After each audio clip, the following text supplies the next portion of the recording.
a man. Talking when it's sketchy. Talking when it's sketchy. Talking when it's sketchy. One's fucking delicious. The other's on a man. Talking when it's sketchy. Talking when it's sketchy.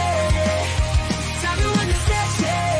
One's fucking delicious. The other's on a man. Talking when it's sketchy.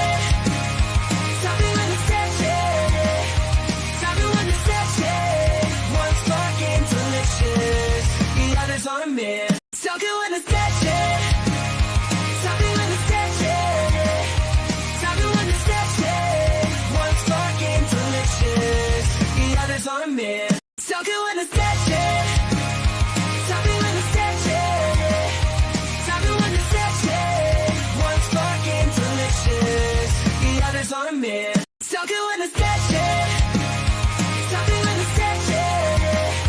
Talking when it's sketchy. One's fucking delicious. The other's on a man. Talking when it's sketchy. Talking when it's sketchy. Talking when it's sketchy. One's fucking delicious. The other's on a man. Talking when it's sketchy. Talking when it's sketchy. Talking when it's sketchy. One's fucking delicious. The other's on. What's up? Nothing. Whole bunch of bullshit. Yeah. No, I agree. Coffee. A lot of bullshit, a lot of stupid shit. I have coffee. You It's don't. good. No, I do not. I do not have coffee. I wish I did. I wish I did because I'm tired. It's all right, though. You're tired, so instead of getting coffee, let's get alcohol.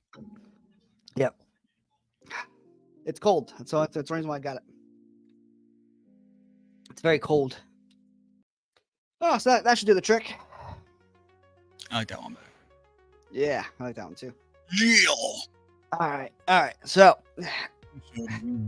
Star Wars: The Acolyte, Else.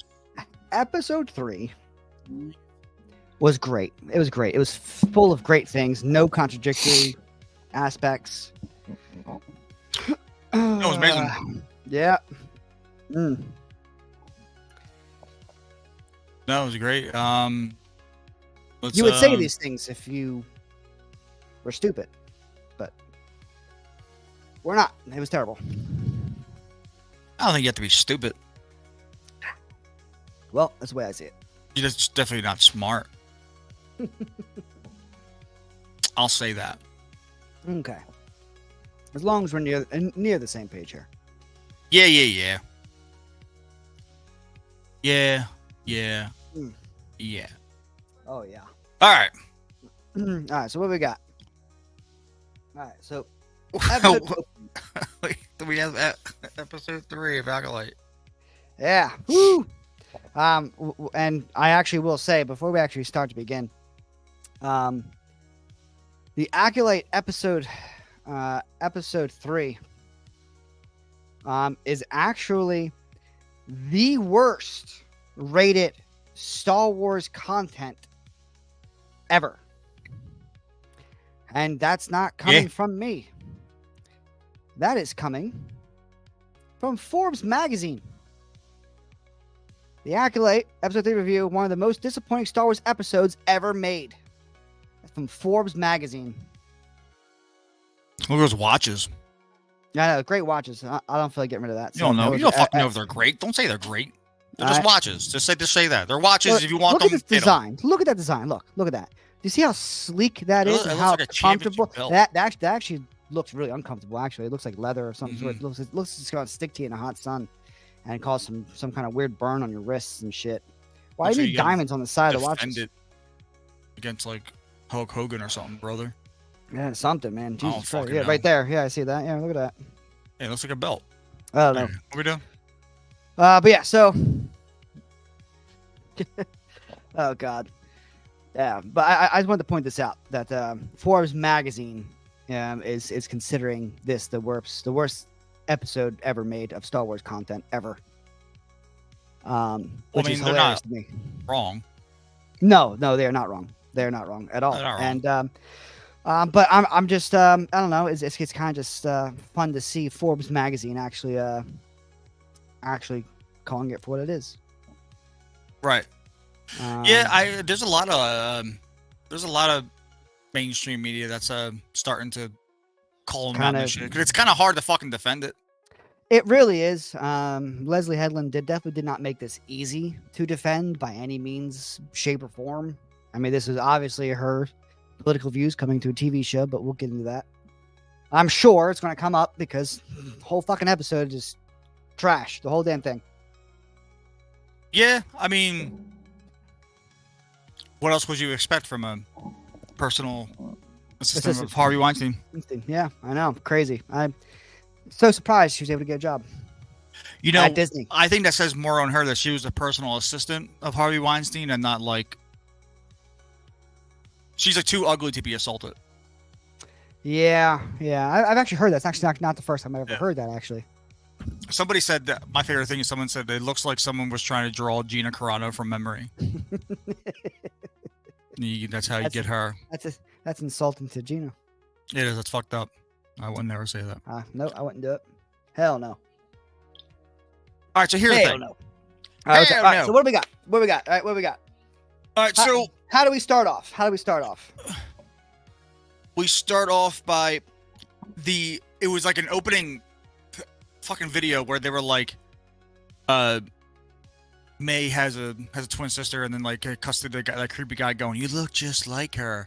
And in my head, what popped up after like hearing twin sister and the other guy go, "Oh my god, you look just like her," was that thing from like 17 years ago. From Newgrounds, Mario twins. I don't know. They look so goddamn the same. Well, actually, I mean, they look not very the same at all. Actually, they're very easily told apart. They look so goddamn alike. I would ask one of them they want an ice cream cone. Both of them say yes. Hell the hell. Let's see. GZDR Forev. I don't understand how to pronounce your name. Why put lesbian space, which is in the topic, as if it's an insult? It's not. It's actually factual. It's actual description of what happened. Like Leslie Headland herself explained that she really, really was trying to fit the LGBTQ. I don't know what other letter. I don't know. I'm not going to lie to you. I'm not going to try to make it up. Because I would sound lesbians in space. Yeah, but she flat said that these group of women are in fact a part of the LGBTQ. Who gives a fuck? So they are lesbian space witches because they're in space, they're lesbians, and they're witches. So they're all factual statements. So that's I'll flip your liberal shit back on you there, you weirdo. I'll ask you this: how dare you not say there was lesbian space witches in this show? Yeah, it's more weird for you to say that we're trying to use it as an insult versus just we're trying to promote agreeing for what it is. I mean, it's a factual statement. They're lesbian space witches. Moving on. People just be weird these days. Can't even say what it was. Okay, moving on. So it starts off. You see them as they're little girls and they're at a tree. And my first note on this show is, so they've had this hair since birth. Yes, since birth they've had that hair. Absolutely, identical. Which is kind of funny because later, as the episode goes on, you find out that May's the one that kind of wants to break away and be her own individual. But OSHA wants to break. OSHA wants to be her own thing. Yeah. But when she does get that chance, keeps the hair. It looks exactly like how she doesn't become an individual at all. Nope. Everything about every episode is contradictory to the last. The one thing I'm getting tired of in shows that has to do with or any kind of things with witches is this witchy tropes all the time where it's like the bitch is wearing purple, she has triangles on her vest, they say things like ascension and underneath the devil's moon, and it's like, we get it, dude, you're witches, we understand. I mean, I was expecting them to fly on brooms. Yeah, I mean, again, we're the idea of witches is not unheard of inside Star Wars. We do have the witches of Dathomir, so again, it's not unheard of, but they were better. Not gonna lie about that. They were written better. Yeah. Well, that's the other thing too, right? So, George Lucas. That's when that happened. Was that 2010? Around. Yeah. So the way he describes it in that book is these witches that stumble upon the Force, not knowing about Jedi or Sith, and then basically say, "Well, this is magic," but it's the Force. It's not anything different. So I wonder how this show's gonna take it because, like I said, I'll say this out front so people go, oh, you know, obviously this episode was shot in a way where you didn't get the full. The things are full missing story. here. Yeah, yeah. But it's still shit.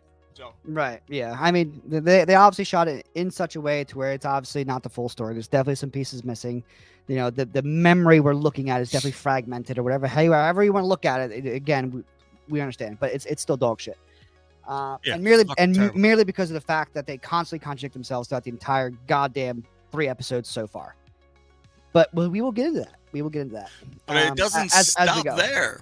Right, but because again, it's going to get worse. Well, not worse. Oh, yeah. Actually, next week, from what I know, yeah. It kind of goes back to episode 1 and 2, but it doesn't get better. It just kind of goes.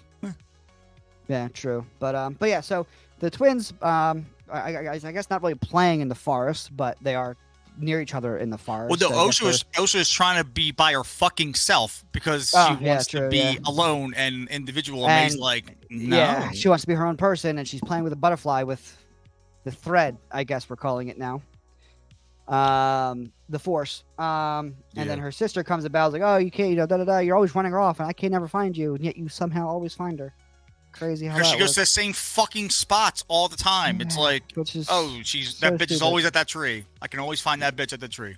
Yeah, but they're not allowed outside the gate, and yet they somehow are always able to sneak out, which is kind of interesting.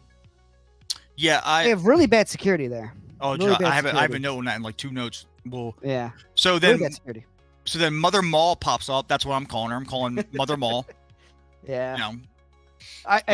I will say though, her actual design as a Zabrak is fucking awesome. Love that shit. I love her design. It's perfectly in tune with what a Zabrak looks like. I fell in love with her look. Well, I fucking hope it's in line with as a character. Didn't fucking care for her life at all. But seeing a Zabrak in a different light, not obviously Maul and being from Dathomir or anything like that, but seeing an actual Zabrak besides Koth was actually really, really nice to see. So I can of course. That. Yeah, I mean, I can appreciate the little shit too, right? But I mean, she has a cool little look. But, yeah, no, she does. Yeah. Coral? Is that her name? Coral. Coral. You take a bitch that looks like that. Sorry. Yeah, Coral. Immediately back to the Walker Dead. Yeah, but it's just like you take a bitch that looks like that, Mother Maul, and you fucking name her Coral. Yeah, I actually prefer Mother Maul. Sounds better. Mother Maul's awesome. You know what I'm saying? It could be a little wink to the prequels. Yeah, anything, literally. Whatever. Actually, no, please don't. How the fuck we want to do that? Yeah. So then the Mother Maul scoops him up, saying you're too far from. How did they get too far from where they need to be? Oh, wait, hold on. No. Before we get to that, so Osha is playing with the butterfly. May comes up, was like, you're always running away somewhere. Yeah, I want to be alone. And then takes that butterfly and almost kills it. Obviously showing she's fucking sinister of some sort. She's just, something's not clicking right in her head. Really not. I mean, that's literally the first stage of serial killers, is harming animals. So I was, again, the whole play on light and dark between the two twins is so subpar. It's not even funny. Like they try to force a narrative so harshly. It's like they're 2 separate extremes. Yeah. And there is no like gradual sway. It's just, I'm good, she's fucking bad. This is it. I'm like, what? Why? Like they're children. Why are they so fucked up? I don't get it. Who fucking knows? Because it makes no sense, especially how we find out how they're made. Yeah. Oh, yeah. Well, so then when they get back to the little town area, beside when they sneak away and fucking Master Soul was behind a fucking tree, Scooby doing I don't know. I don't fucking know. Doing some weird shit. Who fucking cares? It'd be cool if the episode started off with fucking the Jedi landing on the planet and saying that like we know there's fucking children or whatever, whatever the case may be, but no, he's just randomly in the fucking forest somewhere. So that's cool, I guess. Unreal. Stupid shit. The children want spice creams. The children demand fucking spice creams, god damn it. Now, this is where I texted you that night and I said, isn't spice a drug in Star Wars? Yes, it is. It sure spice is. A drug. So what kind of fucking treats are they eating? Psychedelic. It is a psychedelic. They're going on a trip, boy. Oh yeah. Hopefully a really good one, because they are about to down some spice creams. All right. I just can't believe that. Like, Now again, could it be something else? Sure. then Why name not? it something else. Yeah, name but it to Spice have Creams. named spice, but I get that. Like, there's also spice cake, and that doesn't actually have really anything else. Interesting what gets criticized and what doesn't. Yeah, I mean we're literally taking the episode a few minutes at a time. What? I got a warning because you posted a link without ever asking for it, so that's kind of your own fault. That's actually part of the chat rules that you agreed to when you first entered the channel. So good luck with that. Yeah, don't post links, you fucking weirdo. So Anyway, weird. that's a weird comment. It's interesting what gets criticized and what doesn't. Trust me, I criticize all types of stuff because, especially if it doesn't make sense. We are literally only 3.5 minutes into the episode. If that, and these are just like, nothing has happened yet. So these are just little things. But like the first big thing that happens is the spice creams coming, which spice is a drug in the Star Wars universe. Right. Name Now it again, something different if you Right. want kids to fucking partake in it. It's not that hard. How about the space creams? I don't know. Something that's off the top of my head. I'm thinking it for 2 seconds. So then Mother Maul tells Mom 2, I was trying to come up with like a droid thing, like M1, M2. Gotcha. Yeah, makes Right. sense. That the kids left the fortress again. Yeah. Was she again, unaware? Yep. Apparently Was Mother so. 2 that she didn't know? Nope. And no one else knew. Only Mother Maul knew. So is this how they keep getting away? Because these fucking people are just incompetent and looking after fucking children? They're only Pretty children there. Yeah. They're the only two. Because, So if you would say, hey, have you seen the something kids happens. today? It's not like someone's going to be like, whose kids? Yeah. You know, the only ones here. Those kids? Shit. No, actually, I haven't. Must be those spice creams. So it must be fucking something. Fucking spice creams. The dumbest fucking. And it's also the reason why I knocked that too, because it's not hard to come up with something else. Right. so, right. So we got Mom 2 is incompetent. She doesn't know where her own children are at all times. And then Mom 2 says, did anyone see them? And she says, Mother Maul says, no, I don't think so. And that's why I paused the episode. I was like, okay, and what the fuck? What does that mean? Because do you mean did anyone else outside where you live see them, or did anyone inside where you live see them leave? Because there was no indication. Because if you go, oh, did anyone see them? No, I don't think so. Well, they definitely saw you come back. You left with no kids, and then you came back with 2 kids. So if that's what you're meaning, they saw you. And if you're meaning anyone outside the fortress to see them, why don't you keep a better fucking eye on them so they can't get away? Yeah. If that's one of the things you're worried about. I mean, again, the lack of security is really interesting for a bunch of witches who are apparently scared to death because they were almost massacred to extinction, and ran off their previous planets. And now they're on this one, Brendok. So again, it's kind of interesting that they don't keep an eye on the children that they. I think she we'll asked get them to when that. they were softly caressing in the doorway. Yeah. And here's another thing I'm really mad about. varied. I made a note of it later, and I said, if you're gonna do space lesbian witches in space, whatever, and you don't even have the balls to make them kiss once. Yeah. You don't even have the fucking balls. This activist. Well, that's because Mother One or Iasa, I don't remember how to pronounce her name or anything like that. She, I mean, realistically, she has a god Mom too. complex, so she's not going to kiss or anything like that because she doesn't give a fuck. She doesn't care about the other person. She was there. But we don't know that yet. Yeah, I know, but I mean, that's just the honest truth about it. Is that she's the other woman was just a surrogate, and that's about it. A gateway for her own selfish needs. And moving on. Here comes my first laugh out moment of the episode. Mother Maul says, as our leader, I always look to you when raising the twins, but you're too lenient. You're too soft. They need a strong hand. And whatever the fuck. And so then my question was, then why the fuck is she the leader? Yeah. If she's too soft and too lenient on the, and she needs to be stronger and more rigid and more tough on things, she shouldn't be leading. That's a terrible leader. Yeah. which means that throughout this clan's See that history, see that shit behind you? yeah, You- yeah, It was either a demon or a cat. I probably vote for probably the first option, to be honest with you. It's fine. Don't worry Demon. about it. Demon Yeah. it is. It's fine. Don't worry about it. Everything's fine. Everything's great. But you know what I'm saying? Like, Um, how do you go? Oh, because you're a leader, and I always look to you for when we were raising the twins. But you're too fucking soft. You're not this. You're not. It's like, whoa. All right. Why the fuck is she leading? Yeah, I mean, and at this time, the kids are like 10, 11 years old. So that means for a good solid decade, you've been soft and not being leading correctly. So how in God's name are you still leading? You would have been voted off that island a long time ago. The fuck? Right. And that's just kind of like the other thing that I don't really get. Like the set of rules these women have, they kind of go like weaving in and out of them. See what I did there? In and out of their own rules a lot throughout this episode, and Yeah. their own explanations of things. Yeah. Yeah. No. what's That's up? what I'm saying. You know what I mean? And I really am curious to see how many writers for each episode they have, because they somewhere in the middle. You can look that up right now on episode IMDb. 3.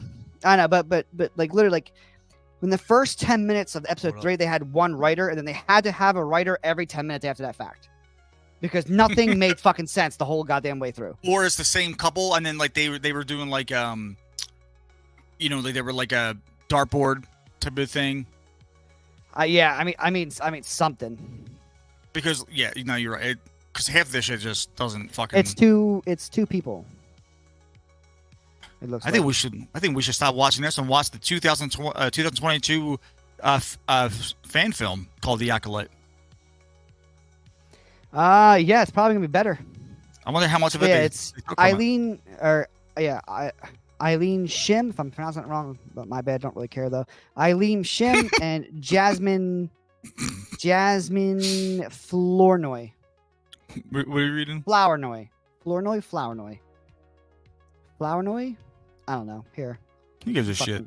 You fucking read it. These two right here. Who? These Oh two here. yeah. Eileen Shim and Jasmine Flournoy. Flournoy? Probably Flournoy. Probably Flournoy, right? You would think Yeah. that. Yeah. So these are your two writers for this episode. And Yeah, it's pretty clear that they didn't agree on a lot of shit. Jasmine wrote on the Falcon Winter Soldier show. Oh, not surprised. Okay.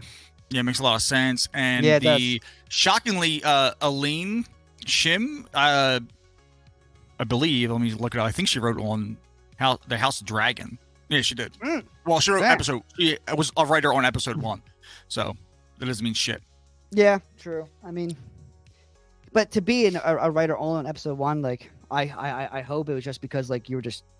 That's just Oh, it, and you can't just forget drafted for one. You know what I mean? Lesbian Headlamp, former personal assistant of Harvey Weinstein, also wrote the True. episode.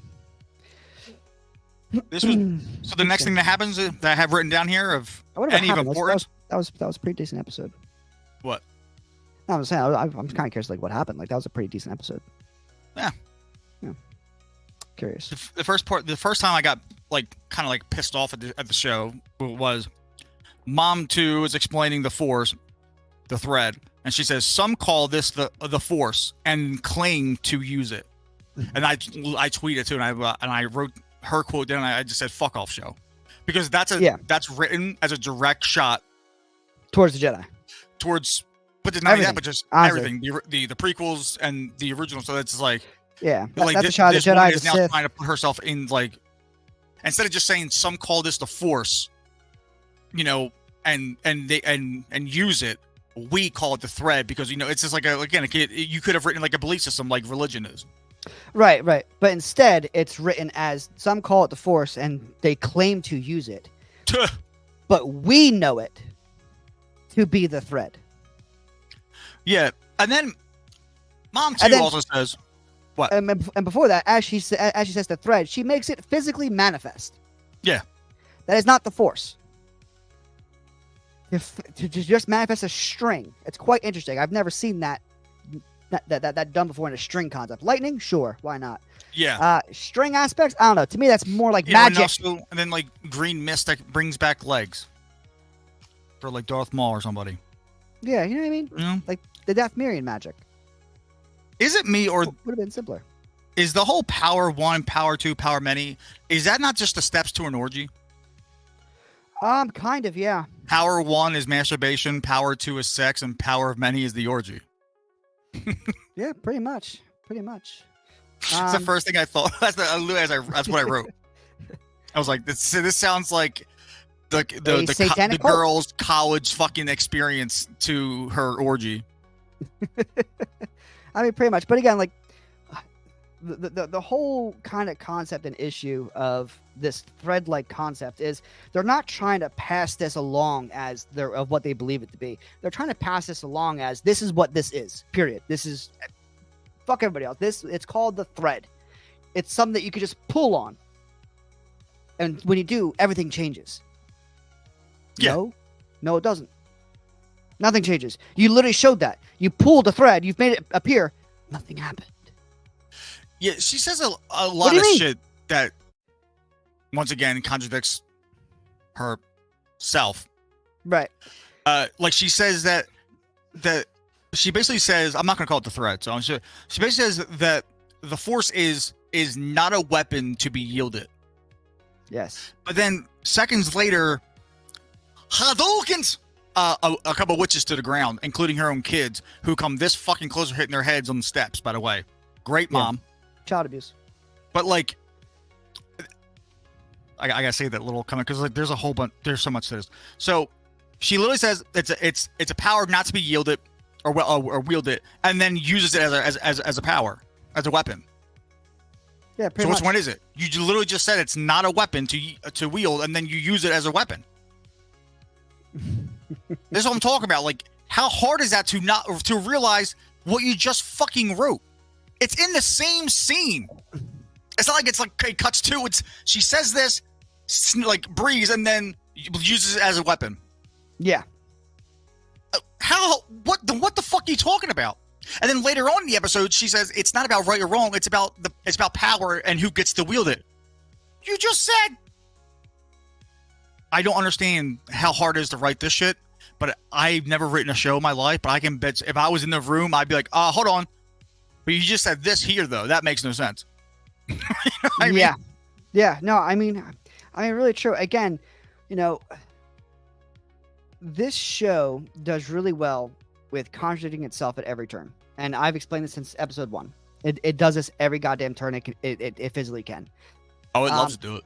You know what I mean? Starting with, episode 3, and they're talking about how the girls keep escaping, but you can't keep an eye on them. Don't understand that. There's a fucking village of you. Why can no one keep an eye on two little girls? The only 2 children in your entire fucking tribe or clan, where the fuck it is, and no one can keep an eye on them at all. They keep escaping because of for writer's sake, because they couldn't think of anything to actually put there. So they made them run outside because they couldn't figure out how else the Jedi could see the children to come and knocking on their doors. Yeah. So they had them go outside every fucking day, apparently, even though they weren't allowed to somewhere. It's really strange. You know what this show could have implemented for the Jedi is to do what they used to do back when someone who was competent wrote it, is anytime a child was born, no matter where you went in the Federation, there was a test on the child's blood. Yep. And if it had the right count, then the Jedi Council will show up, test the child with like the pictures and shit like that, and then ask permission from the parent to take the child to train it as a Jedi. And that's how it went. Like, Jedis weren't hunting down, going planet to planet. All the tests were done for them, and then they were relayed the message of, here's this count. Right, which is, again, for anyone that might say, like, oh, like, that's not canon, da-da-da. Well, Star Wars Jedi Fallen Order, the video game, actually is a canon story. And the whole point of that game was to get a holocron away from the Empire that was kept by the Jedi to keep away from everyone else, which had the list and names of all the Force-sensitive children in the galaxy. How would they get that if they were never brought into the Jedi Order? Right. You had to know these kids were already Force sensitive, which means that you've already tested them in some way, shape, or form, but never took them. Why? You weren't there yet. You didn't get that chance yet. Okay, so that explains that we have been doing some kind of test at least between birth and early age of at least 3 on the blood of some sort to figure out who's force sensitive, who's not, and to keep an archive of it, which is why in the game Vader wanted it, because he wanted to know where all the children were, raise up, train them or kill them, whichever. Doesn't matter. So again, it is a canon thing. It's a very canon story. Just to put that out there for anyone says otherwise. So then we get to the spot where Mom 2 pushes down the one bitch. She then pushes down 2 bitches. And this is the shit I'm talking about writing. So the whole mantra is power of 1, power 2, power of many. But 2 couldn't do shit to her. Right. 2 still got pushed down. So the only thing I'm seeing is power of 1. Yeah. Power 1's better than everybody so far. Yeah, apparently. So then during this whole thing, her kids don't give a fuck. They're fighting with each other behind her, which is fucking hysterical to me, at least. Like, stop, you stop. While she's trying to demonstrate this, they don't care about what she's fucking doing. Yeah. And but it was like so painstakingly obvious that like on set they were like in the, like behind the scenes, like the crew's like fight. Yeah, it's like do something. But why write it that way? Because like they ran me start going like, yeah. I'm like, the fuck's going on? Like, what He's the fuck touching are they doing me. that for? Like, No, I'm it's not. fucking weird. Like they've been standing side by side for like 10 minutes, nothing's happened. Then all of a sudden it's like, girls, whoa, do something. Well, she fucking then they shove yeah, her down. But it just didn't seem natural at all. Like it's just No. out of the blue. There's And what a weird thing to have in your show when the mother of the twins are trying to show off the power to them, is by them not giving a fuck and not even paying attention to what she's doing. right, but May obviously fully believes in this whole system and wants nothing more than to join. Osha not so much, but even May is fucking around, not giving a fuck. Why? Yeah. She cares so much about it. Why isn't she paying attention? Osha, who wants to be a Jedi, we find out she looks like she could fucking care less. Right. And again, I know You there's think someone who wants to be a versions, Jedi would fucking want to be like, oh, this is awesome, this is cool.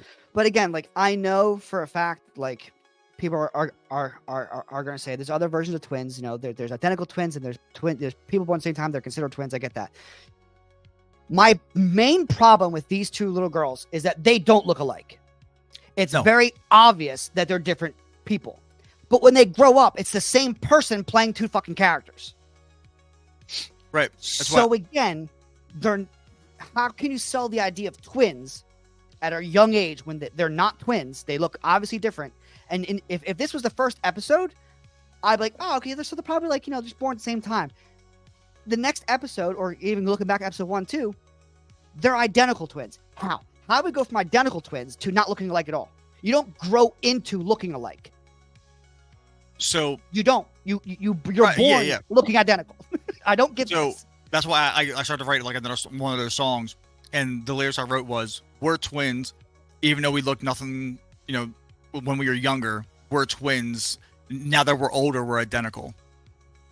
Because I thought it was fucking hysterical that you could look completely different and grow up to looking exactly the same. But like not really even growing up. Like they were already 10, 11, maybe around 12 years old, or actually no, it's probably 10, 11. But they are 8 years old in that flashback. Was it 8 or it was 8? Regardless, at 8 years old, they look pretty damn grown for 8 years old. But still, they look nothing alike. Identical twins will look alike regardless, which is why most people, like how we were talking about prior to watching this episode, where most people would try to separate the twins in some way, so different hairstyles or the way they dress. They would try to keep them a little bit separate, so that way they can tell them apart. Because identical, different hairstyles. You know what I mean? Something, because they are identical twins.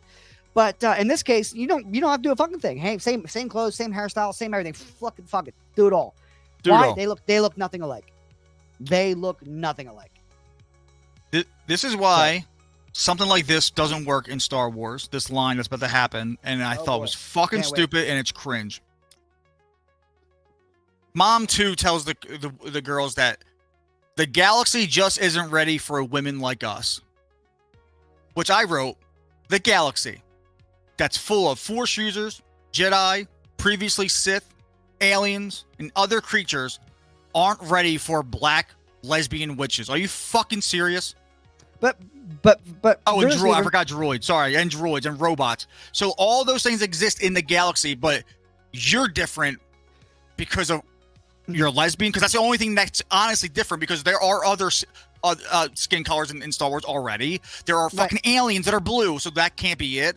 It can't be that you use it can't be that you use the Force or the thing, because already done that. So the only thing that stands out in that sentence that you could be the difference is lesbians. And I fucking doubt there's no way you were exiled for fucking scissoring. I'm sorry. It's fucking stupid. No, there's definitely no way. Again, it's a very earthly problem put into a universe that doesn't need to. It just doesn't need to exist. It's like talking about fucking Starfield from Bethesda. You're thousands of years in the future. Everyone's flying around planet to planet, discovering things and fucking murdering each other and fighting off alien species. But you're worried about pronouns. It's a very earthly problem set in our current time frame. Why would people, either thousands of years ago, as Star Wars says, a long time ago, or in the future, Starfield, ever concern themselves with that kind of problem from Earth, the most primitive species of the galaxy from every standpoint that was ever made in existence of every movie, TV show, and book? Earth is always the most primitive. Yep. So again, it's a very earthly problem for something that doesn't need to exist in. Because are you telling me out of the whole galaxy there's no aliens that just have sex with this, that there's females having sex with females or males getting in bed with males? There's no other alien species in the whole galaxy of Star Wars that do this? The whole galaxy of Star Wars of the gamut that we ran of, like I said, Force users, Jedi, Sith previously, aliens, creatures, and droids. Not one of them fucked a member of its same sex or gender, however you want to put yourself. Not one of them did that. They were all straight. Yep, all heterosexual. Every single one of them, no doubt, no mention of it. Which is, and if that's the case, if that's the thing you're trying to you point out, it's also fucking stupid just because of the odds. It's impossible. I mean, again, it's literally impossible. For God's sakes, let's just say in the current known places of Star Wars, let's say there are, let's just say 55 planets. 55 planets, and let's say there's home to about, let's say 220 species. You're telling me that we're the only... They're not even technically fucking human. They're not born on Earth. So I don't know where the fuck they're from. But one of them is technically human, which is Mom one. I don't know fuck which one that you put his mom on too. But Mother and I don't know, Anastasia or whatever.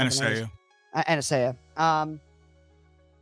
She's really like the most standoffish character that they have. Everyone else is just background characters. No one else cares.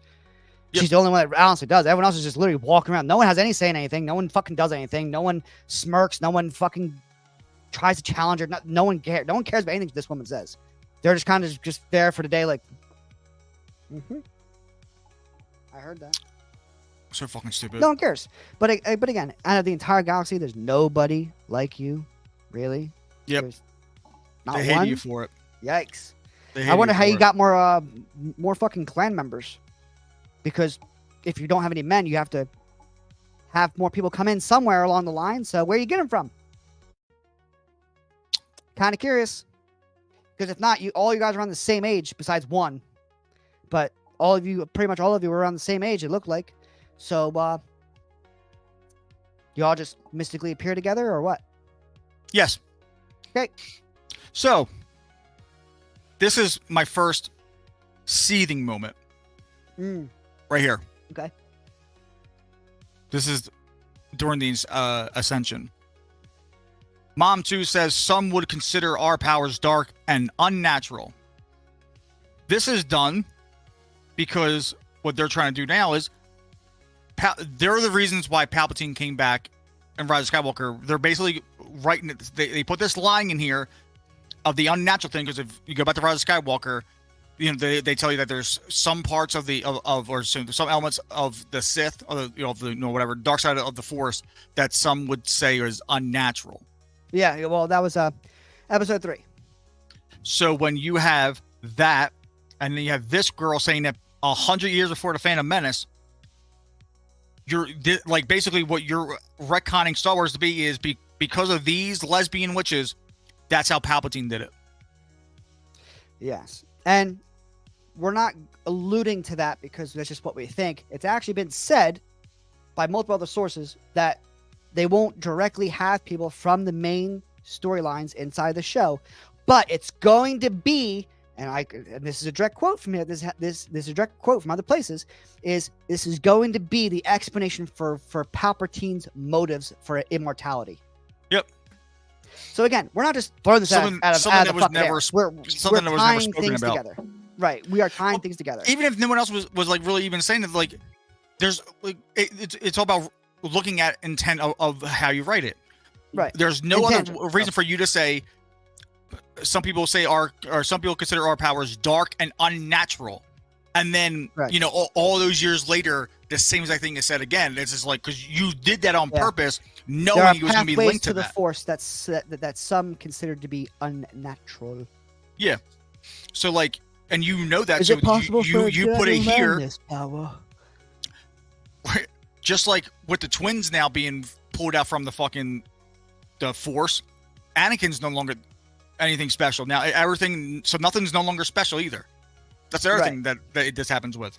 Yeah, and again, and I did mess up the line, by the way. Anakin did ask Palpatine, "Is it possible to learn this power?" And he creeped over, looked at him, was like, "Not from a Jedi." Anyway, moving on. So a lot of people would actually argue that Anakin's still special because the Force willed Anakin into creation because of what Darth Plagueis was doing. The easy answer to that is it doesn't fucking matter because it's a balance issue. When something is out of balance, that doesn't mean that there's an imbalance of good and evil. It doesn't always mean that. It's not always that black and white. All right. When you create children that were never meant to be, that throws something off of balance in the universe. The Force is going to correct this. This is how we've come to know the Force, which is why when you had Palpatine come back, what happened? We had the Force preparing for it with Kylo Ren. I really hate to use this example because I fucking hate the fucking sequel trilogy, but Kylo Ren and Rey were a Force dyad, something that Palpatine and his Master Plagueis were seeking to make all those years. They were the prime example of power. I know, but again, it happens. So for these kids to be born, the Force would seek to correct it because they are not natural to the known universe. They are not natural.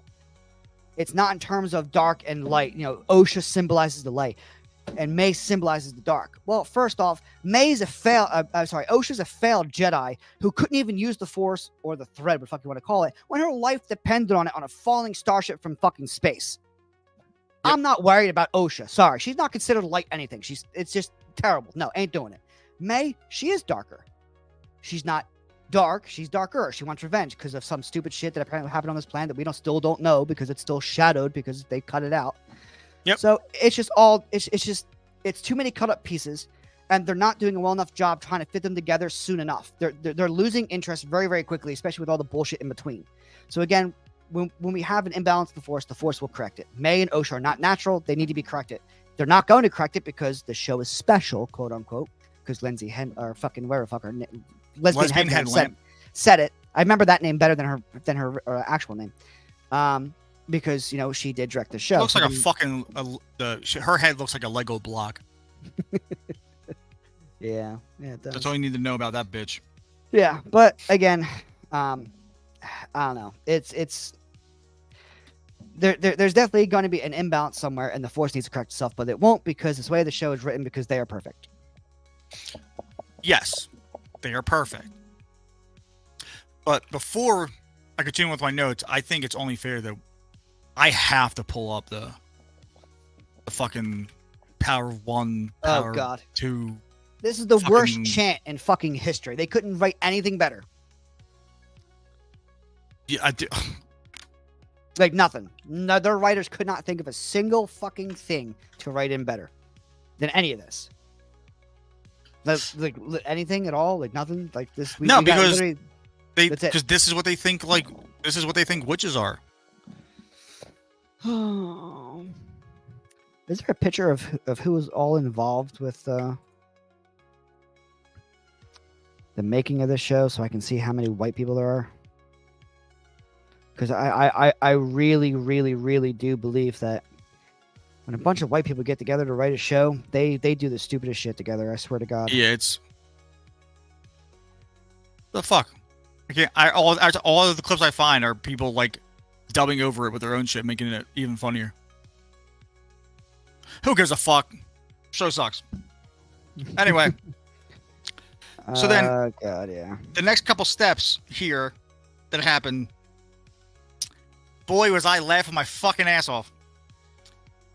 The Jedi show up. Mom 2 says, hide the girls. So they hide the girls by standing straight up and being taller than them in the crowd. You Jedi show up. But Make it but set. beforehand, all right. So again, these witches have explained that it is not magic. All right, it is the thread, aka the Force. All right, it is not magic. All right, they proceed to explain how it works to them and how they can use it. The Force. It's not a fucking thread. It's the Force. But whatever. I digress from that. We get to an area of their ascension. All right, there is now time for them to reach their ascension, to join the witches and all their power because they share it as many. Sounds like fucking magic to me already because you're sharing it amongst yourselves. The Force is everywhere. Anyway, moving on. You get to this chant where everyone is doing this and then going to the sky and back down, going to the sky, chanting the power of one, the power of two, the power of many, over and over again. And then eventually, Mom 1, still remember her name, Anastasia, there it goes. Anastasia puts her hands together with a Force ball and says, are you ready? And May's like, yeah. And she puts her hand over her head and voila, a fucking symbol appears on her fucking head. For some reason, very, very large. No idea why. But then she gets older, smaller. I don't get that how that works. Regardless, I digress again. Right before Osha gets hers, the Jedi have broken in. No, you just have really bad security. It's probably how the girls keep getting out. They sliced in. Yeah, they sliced in, aka they hacked a door. You know what else they could have just done? Probably opened it because it's probably unlocked because there's supposed to be a very desolate planet. Not much life there. It's why you moved there for safety. I don't know why you would hack a fucking door to get in. Yeah, the Jedi are known to open fucking doors. lightsabers. It's not even that. They fucking opened the doors with the Force before. But just do it again. Literally, it's a you have fucking something door. on your hip that would literally just move right past fucking hacking. I'm just I'm slicing right in. You know what I mean? But like sure, That's the how I lightsaber, slice. which again is pretty typical. Yeah, lightsaber, cut door, sure, why not? But you literally have the Force as Jedi. Literally, just do this, and door opens. It's crazy. I know it's a weird thing because even though it's a electronic door, it still has magnetic locks to hold the door in place. Use the Force to detach those locks. Door slides open. I don't understand how hard that is. But apparently we have to slice into it because it's very high-tech equipment. Fucking doubt it. But No, that was Lesbian Headlam's thing of going like, I know Star Wars. They sliced the platform, everybody. That means hacking. they sliced the platform. First off, I don't know what kind of front door you have to your compound, but why is there a platform? And does it fall off? Do you have to fly into where you are? If so, why didn't we hear a ship? How'd they get it? Did they rock climb? I'm very curious why this is a platform. Meaning platform, fall off. This is a drop off. This is a platform on top. Yeah. Why are you building a base on top of a mountain somewhere? That doesn't seem very safe for children. Why did they not fall off when they went adventuring? It's not a platform. I digress. So they stand up to hide the children in the crowd because they're taller than them. Yeah, that's all they did. Again, it makes no fucking sense because in Jedi Past, they can sense Multiple things. They can sense with multiple. One of the things they can sense is intention. Correct. So Which we will get into. Sense that your intention is to be Hide. dishonest.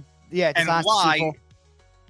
So then I wrote, could the Jedi not sense the kids the whole time, or only after being told no?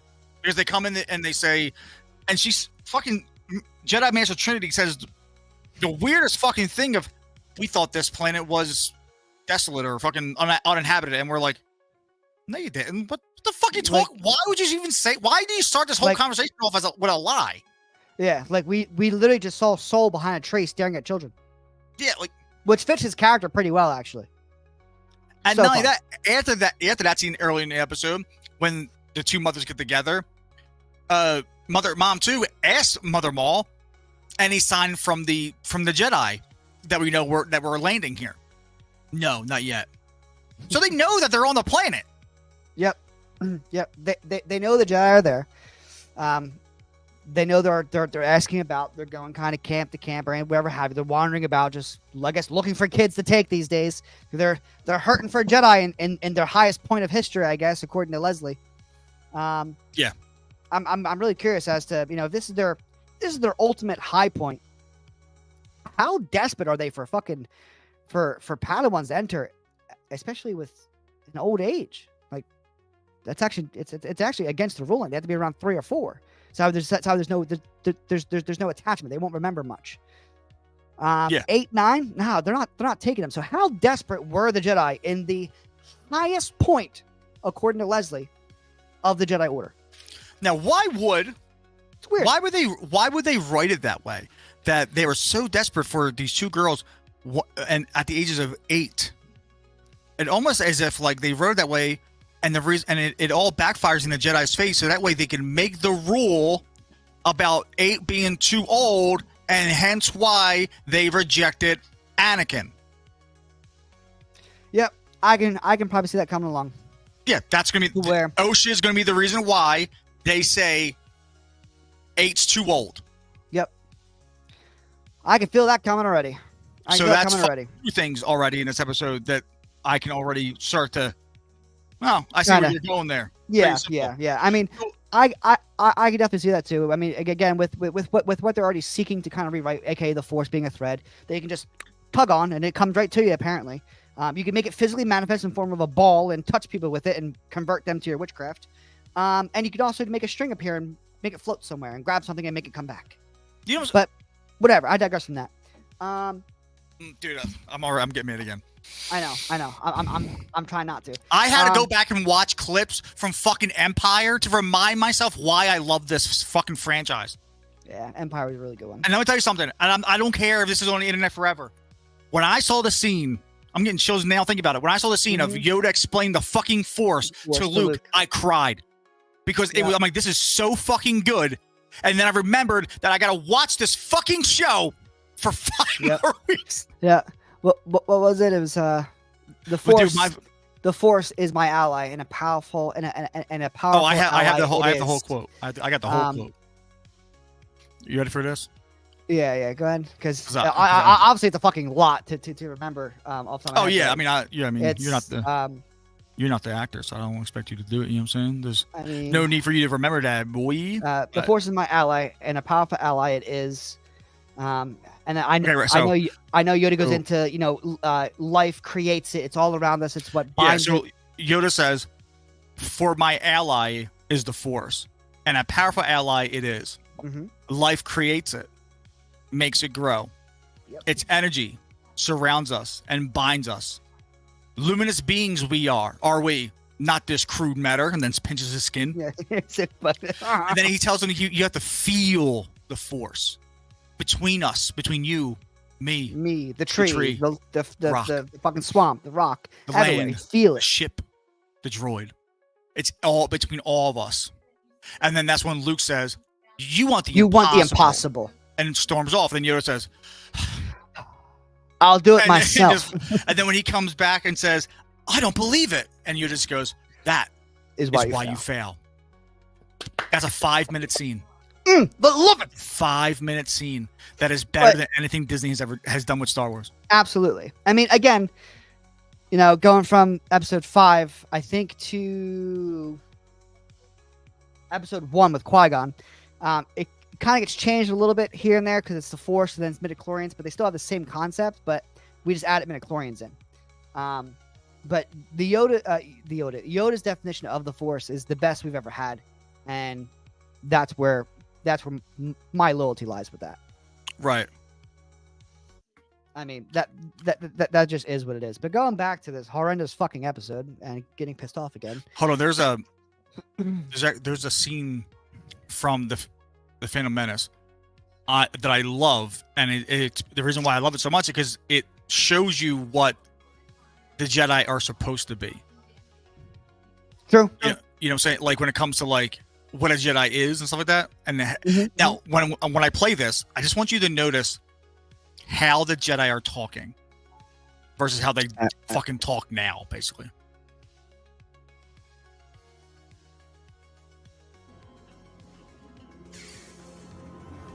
I have a bad feeling about this. I don't sense anything.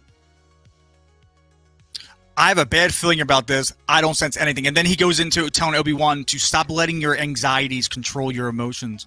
And you got to like basically steady yourself. Almost like I'm watching the back part and going, yeah, Jedi. Because literally in that,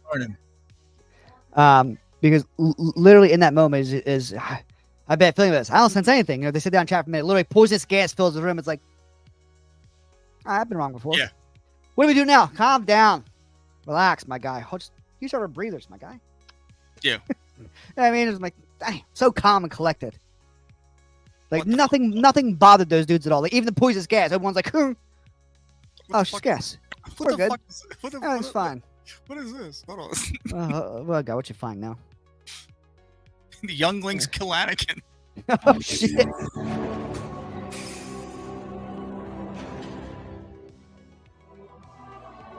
Master Skywalker, there are too many of them. What are we going to do?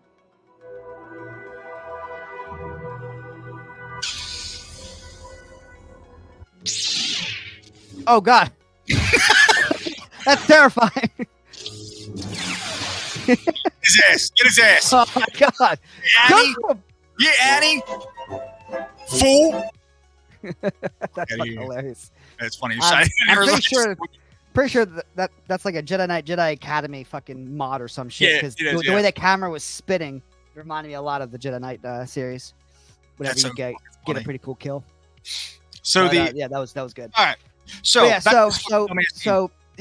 and Dara pretty much like, oh, we thought this planet was uninhabited.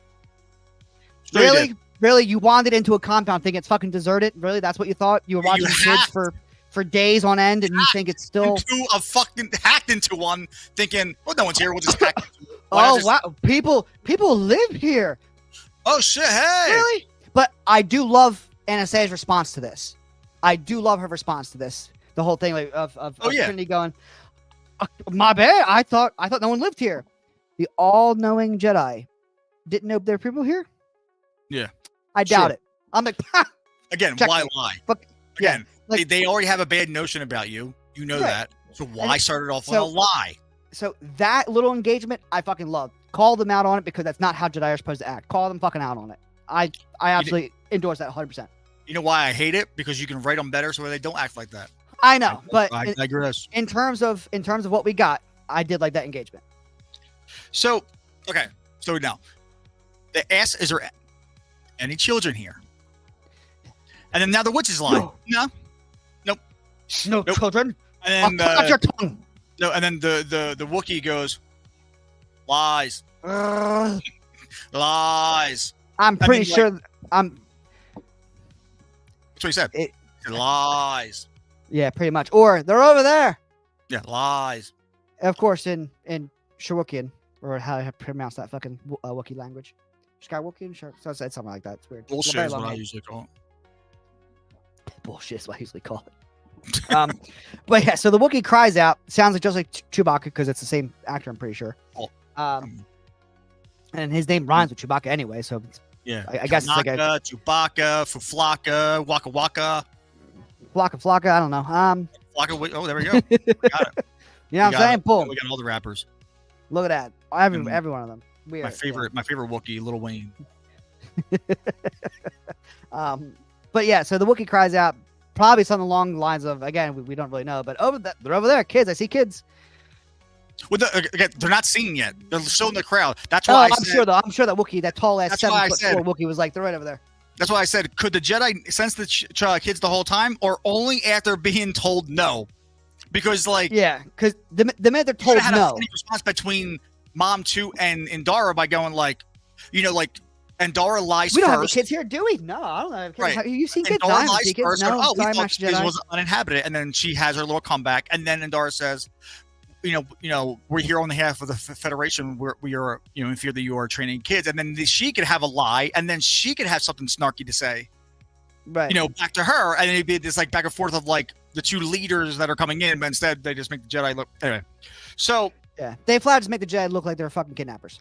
Osha is now making her way down. Well, a little before that, Well- making her way down, Well, and she no gets one's told no. stopping.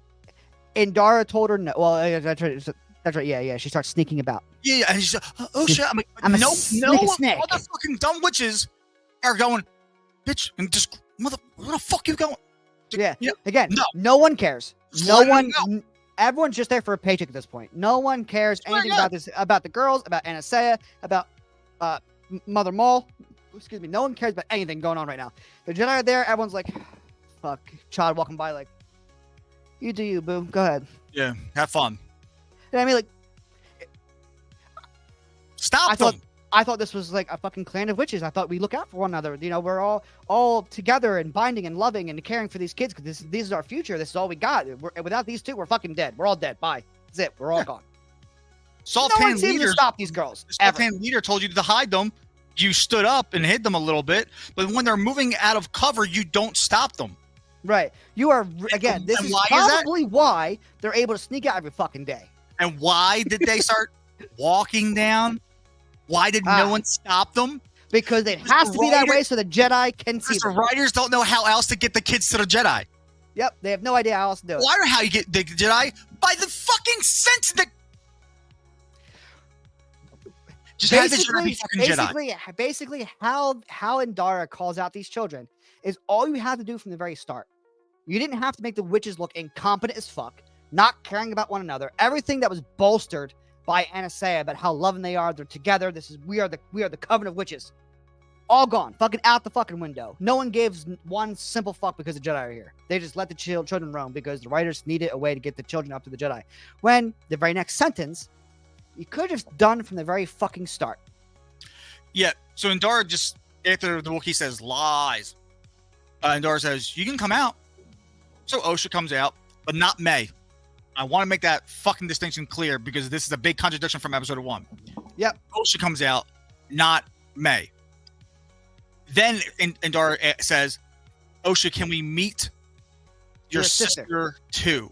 So then I wrote, okay, so they can not only sense the twins were there, they knew she had a sister. They knew she was with her in the crowd. But when May shows up to fucking kill her in episode one, she didn't know who she was until she lowered her face mask to see her face and was shocked because I'm going to guess she thinks it's Osha at the time because of what happens later in this episode. But again, She that's can false. sense her. But that's false. The whole narrative is false. You can't think it's Osha because she physically saw the marking on her fucking head. Osha didn't have that marking. Right. So you're telling me in episode 1. I'm saying like but how they wrote it was like when she was, But what I'm you, saying what is, are like, you doing here? fighting her in that first episode and seeing that mark, there's no indication of like, I thought you were dead. As like- soon as she gets 100 What do you fucking yards from the bar they were at, she should. Any competent Jedi. I'm sorry, Obi-Wan and Anakin. Period. Maul, Anakin, Obi-Wan, Yoda, Mace Windu, fucking any Jedi inside the Jedi Order, even some of the Padawans inside of the prequel trilogy, I guarantee you would sense this bitch from a mile away. Yeah, like But remember that Missy one can't. scene? Remember that one scene from the prequels, with Padme, where Yeah, episode 2. Anakin and then Obi-Wan's like, I felt that too. Yep. Padme Yep. trying to sleep, and fucking the bounty hunter takes a little droid, it cuts a little hole in the glass, slips in the 2 poisonous ass worms, and then they go, I felt it too. They run in, fucking kill. Anakin kills the worms real quick. Obi-Wan jumps out the window, grabs onto the droid. Amazing. Why? They felt it. They felt imminent danger to her life. And The you Jedi could have can feel shot that shit multiple things. really cool. Like you could have like Endar there with you know whatever case, or like the way it would have been written back in the day, it would have been like Qui-Gon and Obi-Wan in a bar somewhere, and then like as soon as like the person lands 100 yards outside, Qui-Gon would have said they're here, Mm-hmm. and then they would have then the next scene would have been them entering the bar. Right. Again, you know, we can even use episode All you need 3. to do. We can even use episode 3, Revenge of the Sith, as an example here too.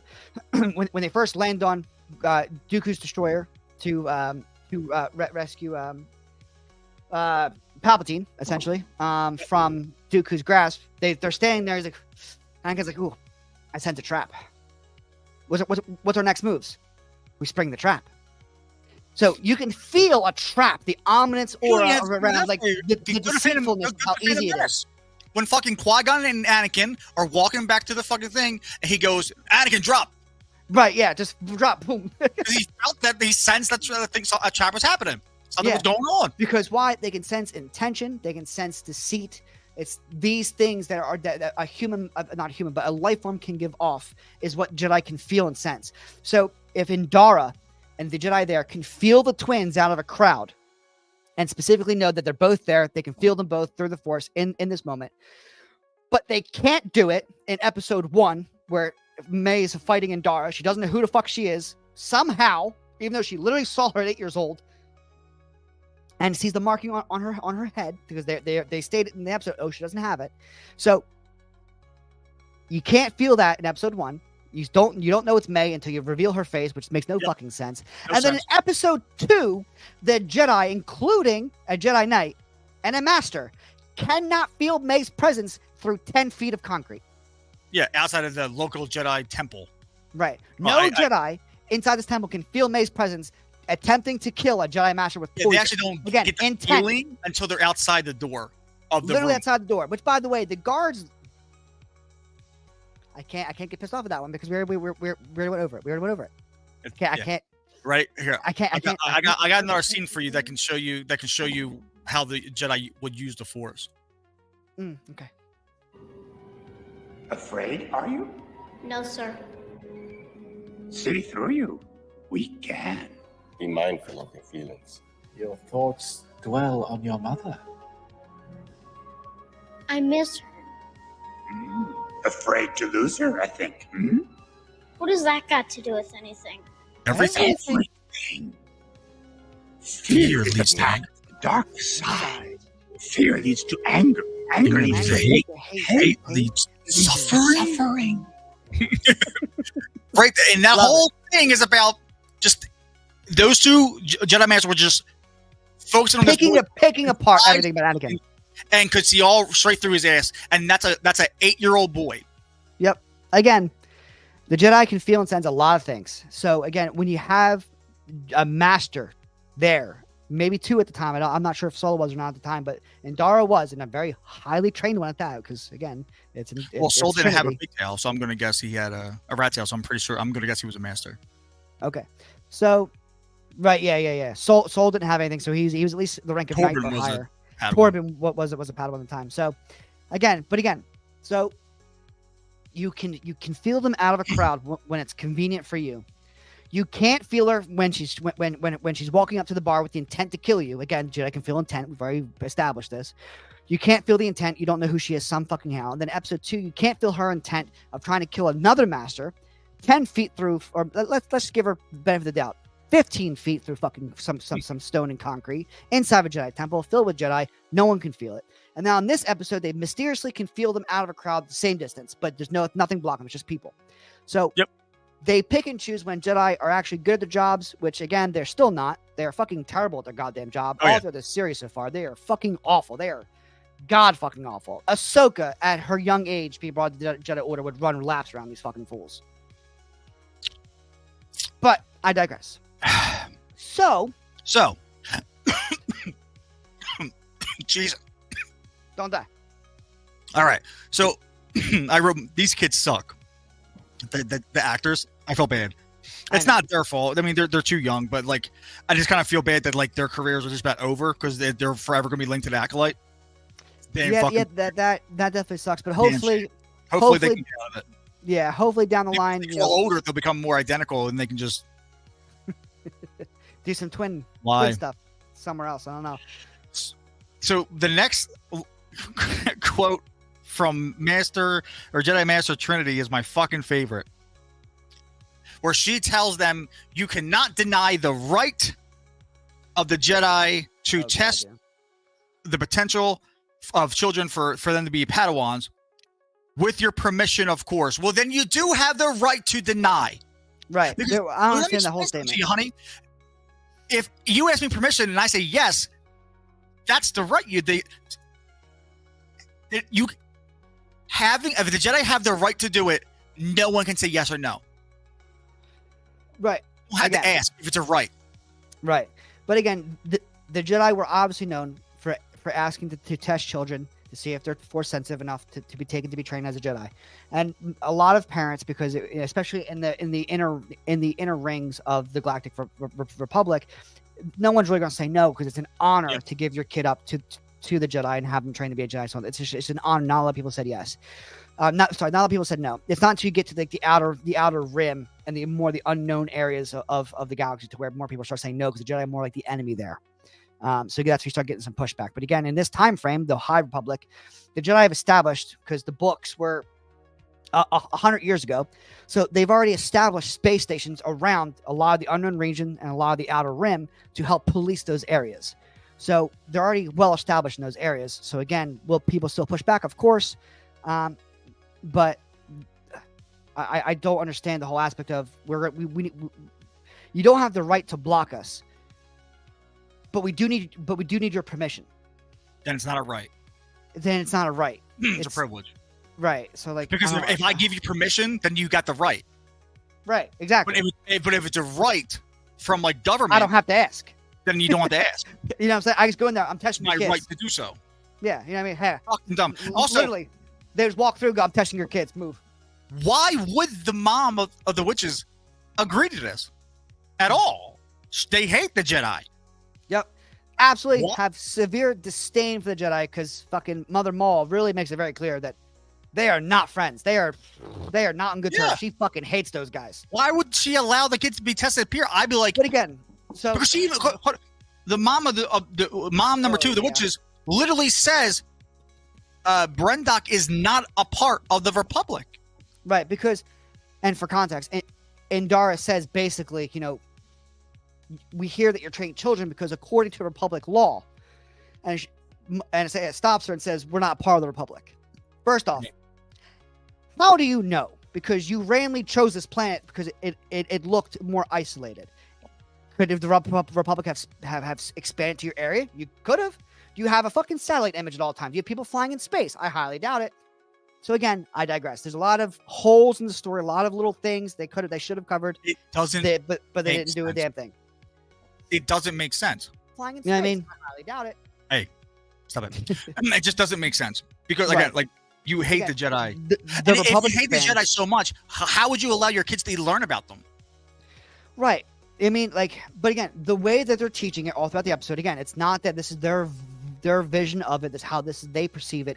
This is what this is. Whoever says it's the Force is wrong. It's a threat. It's this. They're not trying to set their opinion. They're trying to rewrite it.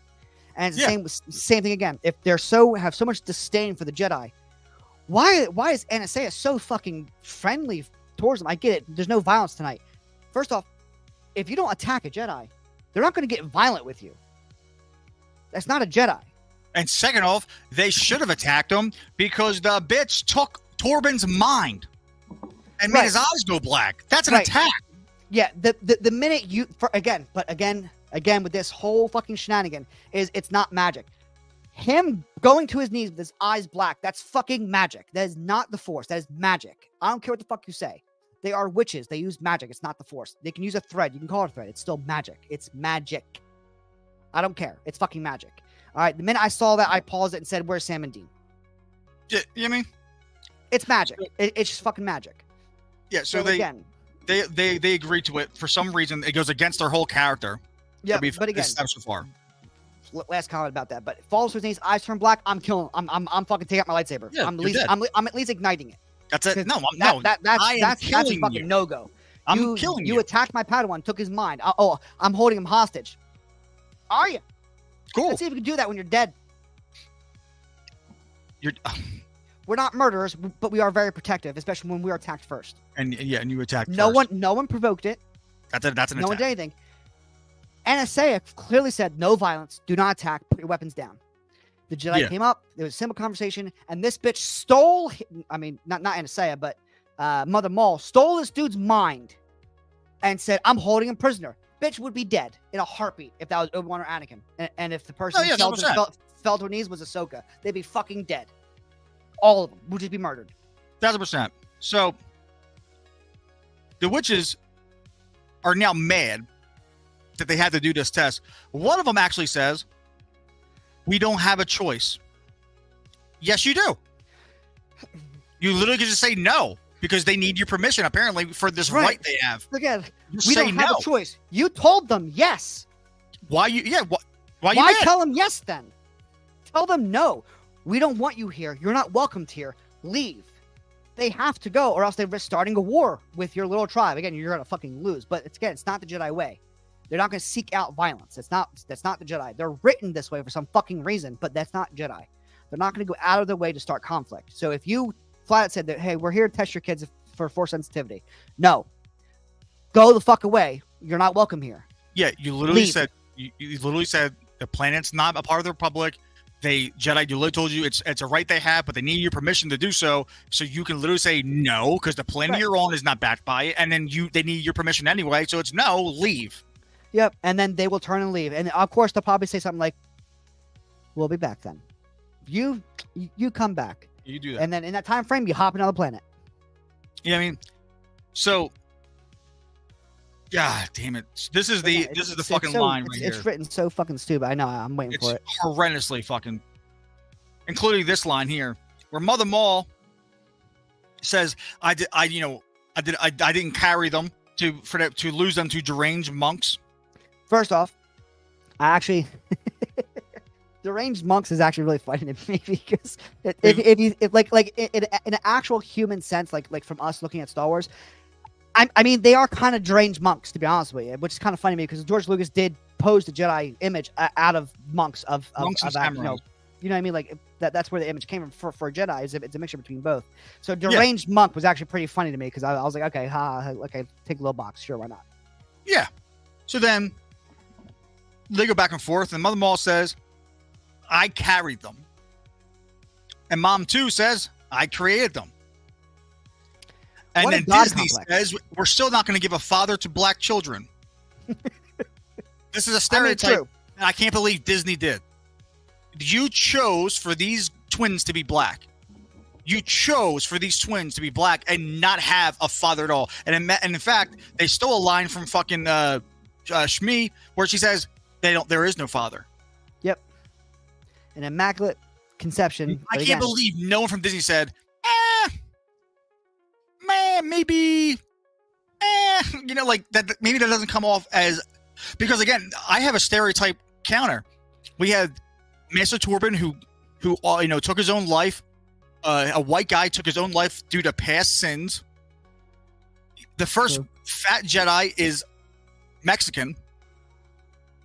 And now you got black children who have no father. What the fuck? We're just strolling on through. Holy shit. Oh, not to mention, well, soon to come up, but Yeah, Soul with tells Soul. her. Jesus Christ. Yeah, I can't wait to see the other ones. yeah. And not to mention too Soul, also. Soul tells Osha, I took this test at 4, and I'm here. I aced it. Yeah, I understand how. And it how just you're so playing. happens that Yeah. by data, Asian children are particularly better at test taking. Yeah, and they're Wow. smarter. They're smarter younger. Is Right. is a stereotype. Right. So I'm like, wow, okay, nice. So, I just can't. Fit them all in there. But also the twins. The twins are written like a toxic lesbian relationship, where severely. there's the one that's the one wants to be her own individual self, wants to do her own thing, and the other one who says we're the exact same. You gotta tell me everything. If and then basically the best one at the end, which we'll get to, is if I can't have you, no one can. Yeah. But we'll get to that last bit there. Which I keep. So I wrote this little note. Next is, I guess Mom too has a God complex, because if Mom too created the twins from the Force, right, as she states, well, the twins don't look anything like Mother Maul. Nope, they did Only not. her. Yep. So she purposefully created these children to have all of her features and all of her likeness, and said fuck all to her partner. Yeah, not even one horn. Not even one horn. Nothing. You know? Not even one eye, just like yellow. Nothing. Just it looked Yep, just like her. And Basically, she used her as like a carrier. she's a surrogate. She is nothing but an incubator. Yep. Again, Anastasia is severely selfish. at random points, she's severely selfish, and then all of a sudden, of all of her morals and caring about the coven, she throws all away in a heartbeat just for Osha. I don't know why, but she apparently has a favorite of the two. Well, actually, she does it because like I'll actually read to what she said. So it's actually kind of hysterical. That was another point I fucking died at. But we gotta get to the old bitch who stands up and gives wisdom. Oh yeah, This right. old The ball bitch sack. of the coven decides to tell everybody there's only 2 outcomes of this test, and it's either the fucking girls pass or fail. Wow, thanks. No shit. Thanks. Appreciate that fucking Holy fuck. wisdom of the elderly. Appreciate Holy it. shit. You know, I wasn't thinking about that, but I mean, she is right. That's usually Yeah. what happens with a test. Yeah, you either Either pass fail or or fail. pass it. So But her Weird. idea is to have the children lie to people who can sense intention. intentions. Right. And this is where we start having a really rocky experience once again with their concept of the Force and Jedi and normal people. Okay. Yeah. So May goes in to this test. Well, hold on. Go on. They have a conversation, Osha and May, Okay, yeah. and they basically yell at each other. Where May's like, you stay here and be a witch. Jedi are bad, and Osha goes, Jedi are good. And I wrote, how the fuck would y'all know? Again, if your coven hates Jedi, why the fuck would they allow you to learn about them? Period. Right. If anything, they would tell you that they are bad. They're there to kill you. They're there to hunt you down. Because that when you see one, you don't go near them. You run away. You keep them away from them because you don't want to risk them being discovered by the Jedi. You wouldn't tell them, well, some are okay, some are a little, they're kind of down the middle a little bit. You can kind of get with it a little bit, but Right. stay away from them. Well, I don't know. Here's some books, and like Yeah. if First I off, hate the where- Jedi, where- my kids will never know they were Jedi. Right. Where'd you get the books? Wait, Where's what- your knowledge coming from? Which books? Yeah. Where's your knowledge coming from of the Of Jedi? fights. What things? Oh, go to bed. Like, what are you If reading? Right. You are a coven of witches. What in God's name are you keeping from the Jedi? Like the witches of Dathomir. They obviously knew Jedi exist. They obviously know Jedi exist. The Force is a plethora of areas of it that can be explored. The witches of Dathomir definitely knew that. When Jedi come near them, they tell them, "Fuck off, or you're dead." Yeah. That's it. They will fucking kill you. They don't care.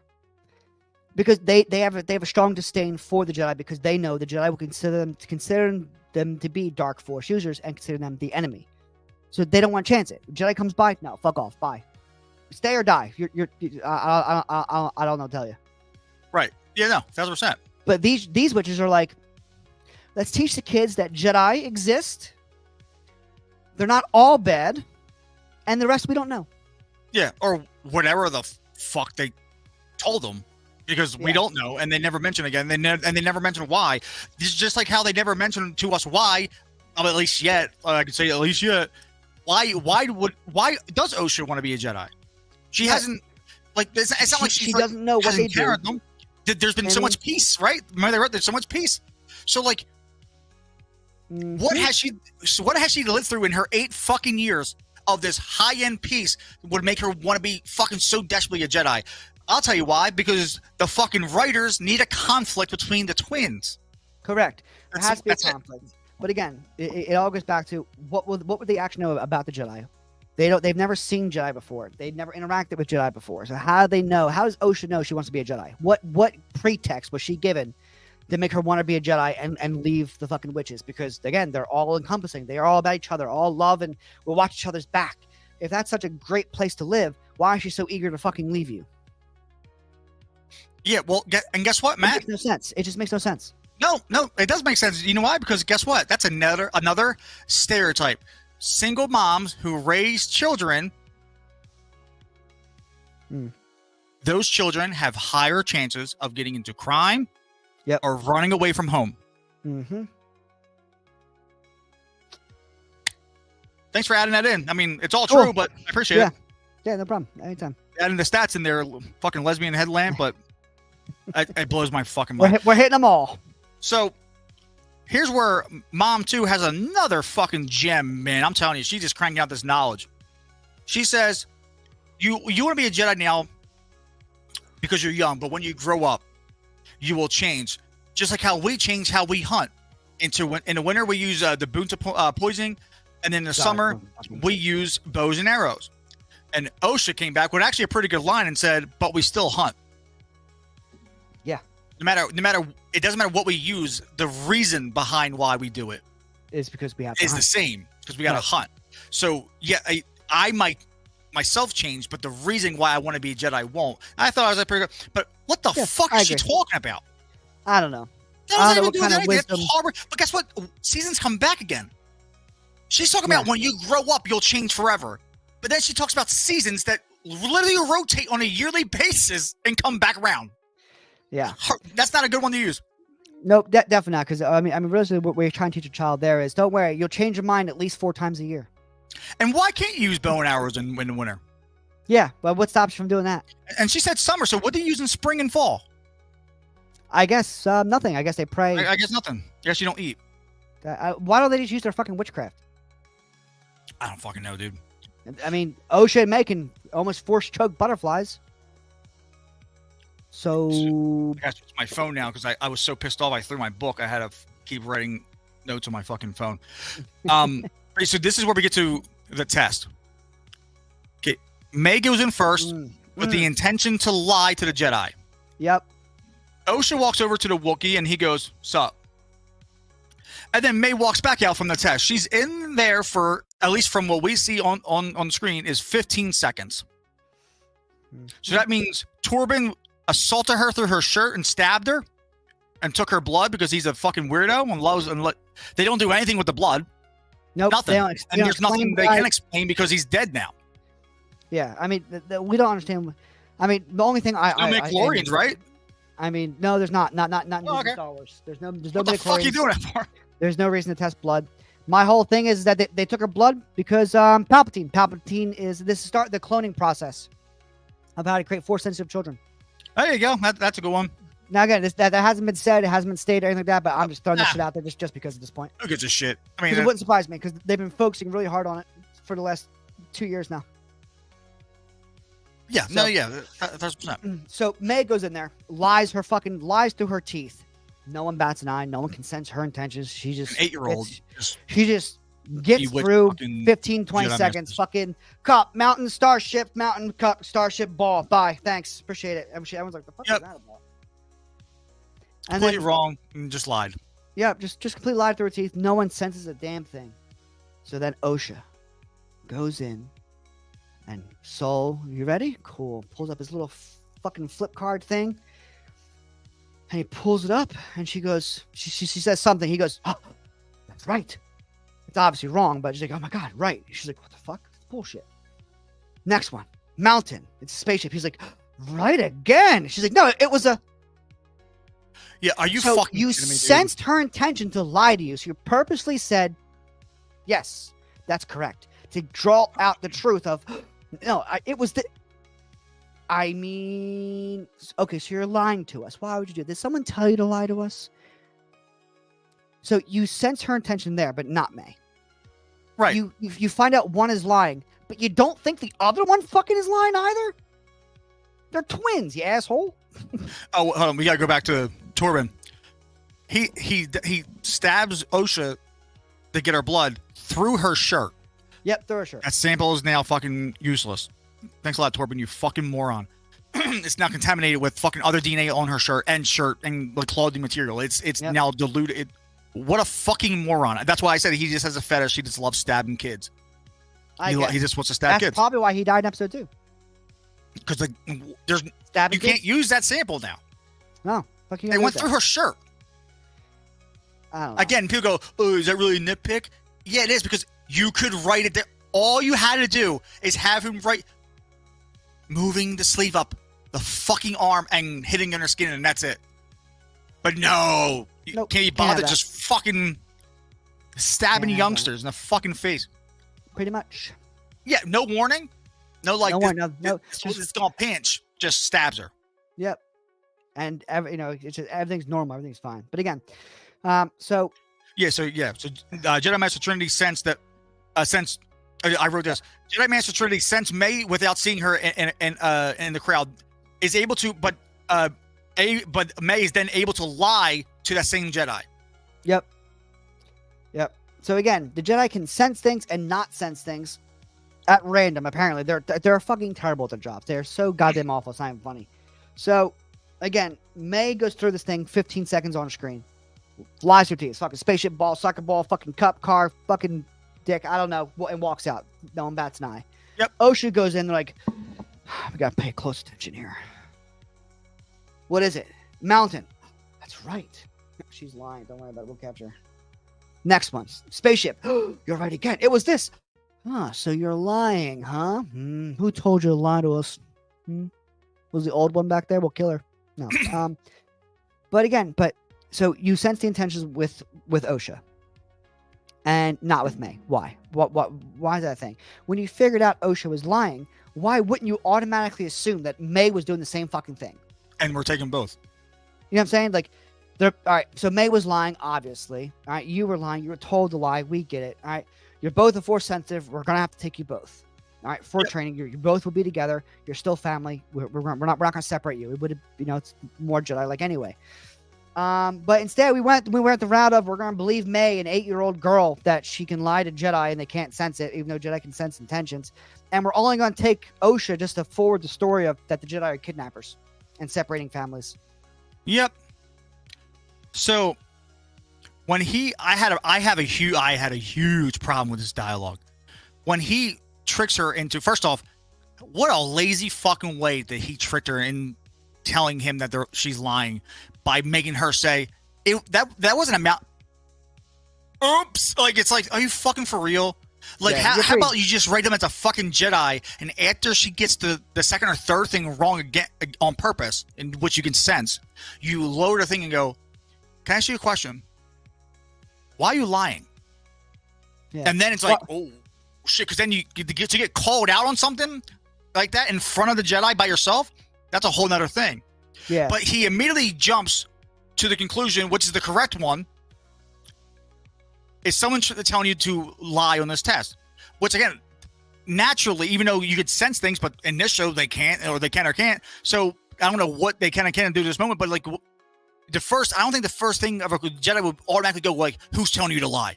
Because to a kid, that's a lot of pressure to give up someone you've been family with forever, since your whole life. So you would start with, "Why are you lying?" Yeah. Why? And then you work your way up. But then not only is that a fucking gem. Why are you trying to hide the fact that you're special? Yeah, because you know what else? It's all about to make them feel good, to make them feel special. Yeah, that's what that's the whole belief system is. You know what they'll be also able to sense? That she wants to be a Jedi. Yeah, I mean, why do you lie and you want to be a Jedi? I can see this. Right. Your mind. Yeah. Your thoughts lead to your mother. She told you to lie to us.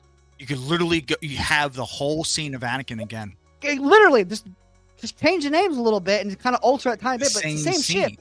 But you can use that over and over again because that's what the Jedi can do. They can feel intentions. They can see into your thoughts. Is what the Jedi can do. So you're not harming the story any further. You're using what the Jedi can do that's already been previously stated. But instead, you chose to go this weird fucking route to make Osha dumb as shit. I don't know why, but you wanted to make her dumb as a kid, to where she can be easily fooled by correct. Question 2. Yeah, and then she just gives it up. But so not only is his fucking first assumption the correct one, I mean, at this point you're just reading the fucking script from the villains. But then fucking Trinity, her first question is, let me guess, your family doesn't want you to be separated from each other. No shit. No fucking other question. Like, again, it jumps immediately to the fucking correct answer instead of having actual connections being built through these characters. Right. But again, they don't know how to do that. It's also like one of those things too, though. Like, you know what I mean? Like, it's like your family doesn't want to be separated from you, huh? What family actually wants that? You fucking deluded person. Family like, I don't separate it. Fucking like I don't understand that. Like, obviously, her family doesn't want her separated from them. It's fucking obvious. Why are we stating that? Yeah, I don't understand. I could say, guess not going to be wrong about it, but like that's you know a correct. Like, that's 9 times out of 10. Your family don't want you to go. Actually, they fucking packed my shit already. So you're a little wrong there, but it's kind of weird. They're counting on me to fucking leave. Yeah, I mean, like, they're actually praying we leave right now. So, That's why I wrote my notes. I was just like, I said, I love that the Jedi are just rereading, because literally the two things that the Jedi Master said as questions are the two exact fucking things that the witches were talking about of why they're going to tell them to lie. So it's as if you're just rehashing the same old lines because you don't know how to write dialogue. And then here comes the Asian stereotype when he says, I know how you feel. Like, I know that whatever. Yep. I was a kid too. I was much younger. I was 4. We get it. Asians are smarter, younger. Thanks a lot. Lesbian headlamp. Another one. Again, this is Disney writing the show this way and sticking to stereotypes. We are just rehashing what was already been absolutely put into a show and produced by Disney. They love it. I also wrote Disney promoting mental and emotional abusive relationships, but it's okay because it's girls or whatever. Because when Osha's alone with the Jedi, you know, because she's being bullied by May and emotionally, mentally fucking abused. No shit. It's that's exactly how people who are abused in those situations, like actual women who are mentally, physically, emotionally abused, they will always come out to somebody when they're alone and they're offering them a hand for help. Yeah. That's how that happens. And that's how they wrote it. Like as if she's like in a grief encounter or a fucking situation. Like, what is wrong with you? Yeah, I don't know. But there's a lot wrong with the show leading up to this point. But I mean, this fucking episode takes the cake with the most bullshit things I've ever seen in my life. And we're getting to them. Yeah, we're definitely getting to them. So again, just to kind of rehash here. So again, the Jedi can't sense her intentions at all. Their dialogue is fucking dog shit. They make Osha really dumb for some reason. And then on top of that, they know the perfect questions, get the perfect answers to push the story forward because they don't understand how else to do it. And we quickly learn that Osha is very thrilled to be a Jedi. She really wants to be a Jedi. And in episode 1, she's no longer a Jedi. She's a failed Jedi. She fucking failed out because of I don't know. She decided to just leave. I guess I don't understand how that fucking even happened. To be honest with you, because Soul is very, very, which we'll get into, but Soul is very weirdly attached to Osha. It's very strange, but we'll get there. We'll get there. So, but moving on. Where'd I go? Oh, I jump right to the fucking. Your dog is following you. The goddamn cat. I go right to because I guess I just didn't give a fuck anymore about this show. So my next note is when Osha or May tells Osha she'll kill her, locks her in a room and sets fire to it, and then she escapes by hot wiring a door, even though we saw her have zero fucking. We know she's a mechanic in the future because she's a mechanic or whatever the fuck it's called. But like again, that's the like how does she have that background? Why does she have that background? How does she know to hot wire a door? I don't know. And why does that door lock from the outside? Only. Yeah. That's weird. A prison cell. Maybe the Jedi are right to go there and fucking. It's a prison cell. Question about do you have some kids? Because why the fuck do you have this room here like that? It's a prison. That's the only reason for it. It's a fucking prison. But again, so leading into this shit is she used the thread to get out, right? No, apparently not. Even though she used it on a butterfly. Shit. Remember, she's completely failed in her later years. She can't use the she can't use the Force at all to save her life. She can't feel anything. She can't do anything. She can't even fucking shoot a goddamn fucking stun gun at somebody. But regardless, I digress. So in this moment, Meg goes up to her like, "You lied, right?" "No, I told him the truth. It's the right thing to do." "Say what, bitch?" Yeah. And then of course, they have a little back and forth banter. May turns from weirdly obsessive sister to, I'm going to fucking kill you for this. Yeah. The fuck? I thought you guys were twins. Sisters. Blood. Together. Forever. Completely. I want to be a Jedi. I hear you, sis. I'm going to fucking kill you tonight. Right. The fuck? How do we get... Why? And then she calmly swipes the book, runs out of the room, closes the door, locks it, because it's a prison, only locks it from the outside, I guess, and takes a candle off the wall and goes, lights it, and then fire starts traveling across stone. Here's how even more dumb this fucking scene is. She runs I out don't of a understand door that is automatic and can be airlocked. She then picks up a torch off a wall. The settings clash. How do you have a pressure locked door and then a fucking torch on a wall? And then later when shit goes down, you see these fucking big things blowing up and electricity coming out of them. So why do you have torches on a wall? Do you know why you have a torch on a wall? Because the writers needed a way for the fire to start. Yep. They have giant fucking power plant like esque machines in the center of this fucking place. Similar to like the Death Star almost. But it was definitely some kind of power grid of some sort. But yeah, we have torches on walls or in like more candle-like form in glass. But again, fire does not run across stone. Fire cannot burn on stone.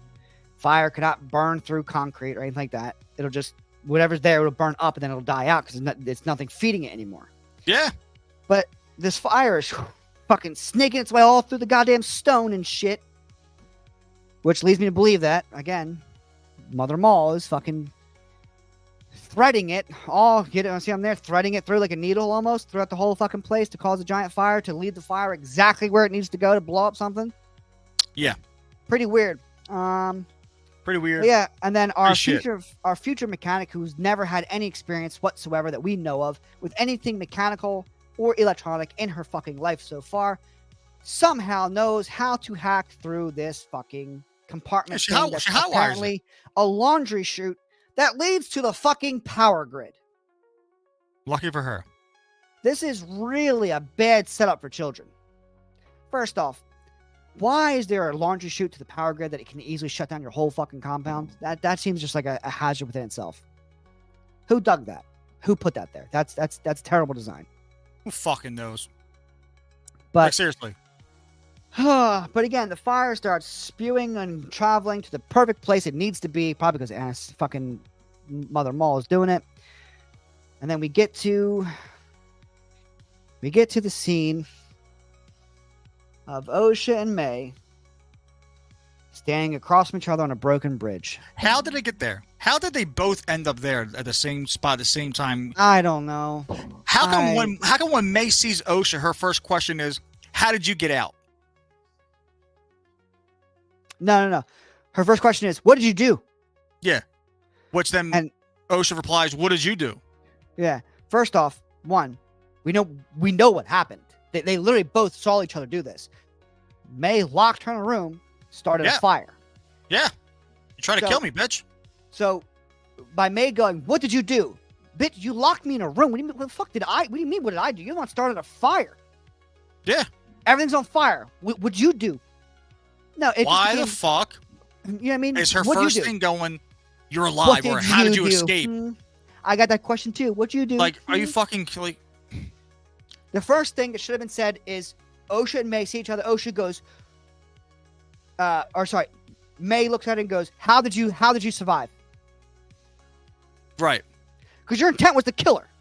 Yeah. You weren't there to scare her. You weren't there to bring her into a weird little area in her life, try and make her think different way. You said, "I'm going to kill you." You're brother. Dead. That doesn't even make sense because she's mad that she wants to be a Jedi and she'll leave and she'll be gone. So May's decision is to fucking kill her. So she'll be gone. So no one else. Right. So she'll be gone. No one else. Again, she's a very obsessive sister. Severely obsessive to the point where if I can't have you, no one can. It's very obsessive. One of my favorite moments of this whole it's a weird relationship for yeah. I guess it's coded as a toxic lesbian relationship because that's who she is, lesbian headlamp. Master Soul said, "Get fucked" to May. Oh, God, and ran over and caught Osha by the arm instead of using the Force to save both. Right. So, in context, they both go, "What'd you do?" "What did you do?" And I just want to live my life. "Well, I want you here with me." They both stare at each other. And then May's bridge. Well, hold on. You forgot a line. May said, sorry. "Mama's dead." Yeah. "Mama's dead." How do you know? That's right. That would be my next question. How do you know? What do you mean? What'd you do? That's where what'd you do came in. Right. "Mama's dead." What did you do? Because obviously you locked me in a room to fucking kill me. So you locked me in a room. You see Mama, and now she's dead. And you said, "I'm going to kill you" to me. Yeah. Why'd you kill our mom? I didn't. Where's the proof? Please. You locked me in a room. You said, "I'm going to kill you." You started a fire. You're the only one that seen Mama, and now she's dead. All I got. It's a pretty well conceived notion of you fucking killed her. Yeah, for the most part, yeah. So change my mind. But anyway, so then May's bridge breaks slow motion. It's a big fall. And then Solo's like, May! Doing nothing. This is just here for show. And then Osha runs over and catches her with just catching hands. My guy, you have the force. Just catch them both. You have the force. You catch Osha in episode 1. Yep. Pretty easily. One hand, by the way. But here, like he said, like this whole theme of the show is so far as people telling other people they get fucked. Yeah, the Jedi are just fucking horrible at their jobs. They don't do shit. They can't do shit. They can only use their powers apparently whenever the fucking universe decides it. And they kill children because they just can't use the Force at will. But I'm sorry. But I mean, at the time, they believe May to be dead. Right. Obviously. Of course. We've seen episode 1 and 2, so we know she's not dead. But again, that's another problem. Is May falls. Now we where? Right. Into what? Onto what?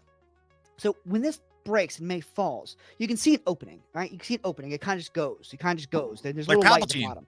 Right. Kind of like Palpatine, but you can kind of see light down there. It kind of just goes. And then when the Jedi take Osha, because everything's collapsing, oh my god, we gotta get out of here. Saul takes Osha. We're running. We see a circle of dead witches. Not Mother Maul. She's not there. So probably kind of like a weird sacrificial type thing to give her more power. I don't know. So she can kill the Jedi. I don't know. And then it kind of running through, dodging rocks and shit. And we kind of zoom out of the facility. This is on a fucking mountainside. Yeah. So if she fell, she's falling from the top of the mountain to the bottom. Yep. Let's just say, give or take, 200 feet, let's just say. Perfectly fine. No scratch. Barely an inconvenience, actually. No bruises, no nothing. Perfectly fine. Just a little ash because of the fire. Suit. You know what I'm saying? Just a little suit. Easy as pie. I could do it again. So, the fuck? This is my next note because this is all I know. So we haven't seen anything else yet. So until we do, this is what we know. I said May started a fire from inside where the coven gather, whatever, with a fucking candle and a book. That candle and book combo killed Mom 2, and all the Force thread using witches that couldn't escape a book fire and the village for bonus points. Because that's what also was said in episode 1. Is that May killed everyone in the fire. It killed your mom, your mothers, your sister, your village. Yep, everyone's dead because of May and her choice. All right, here's the thing.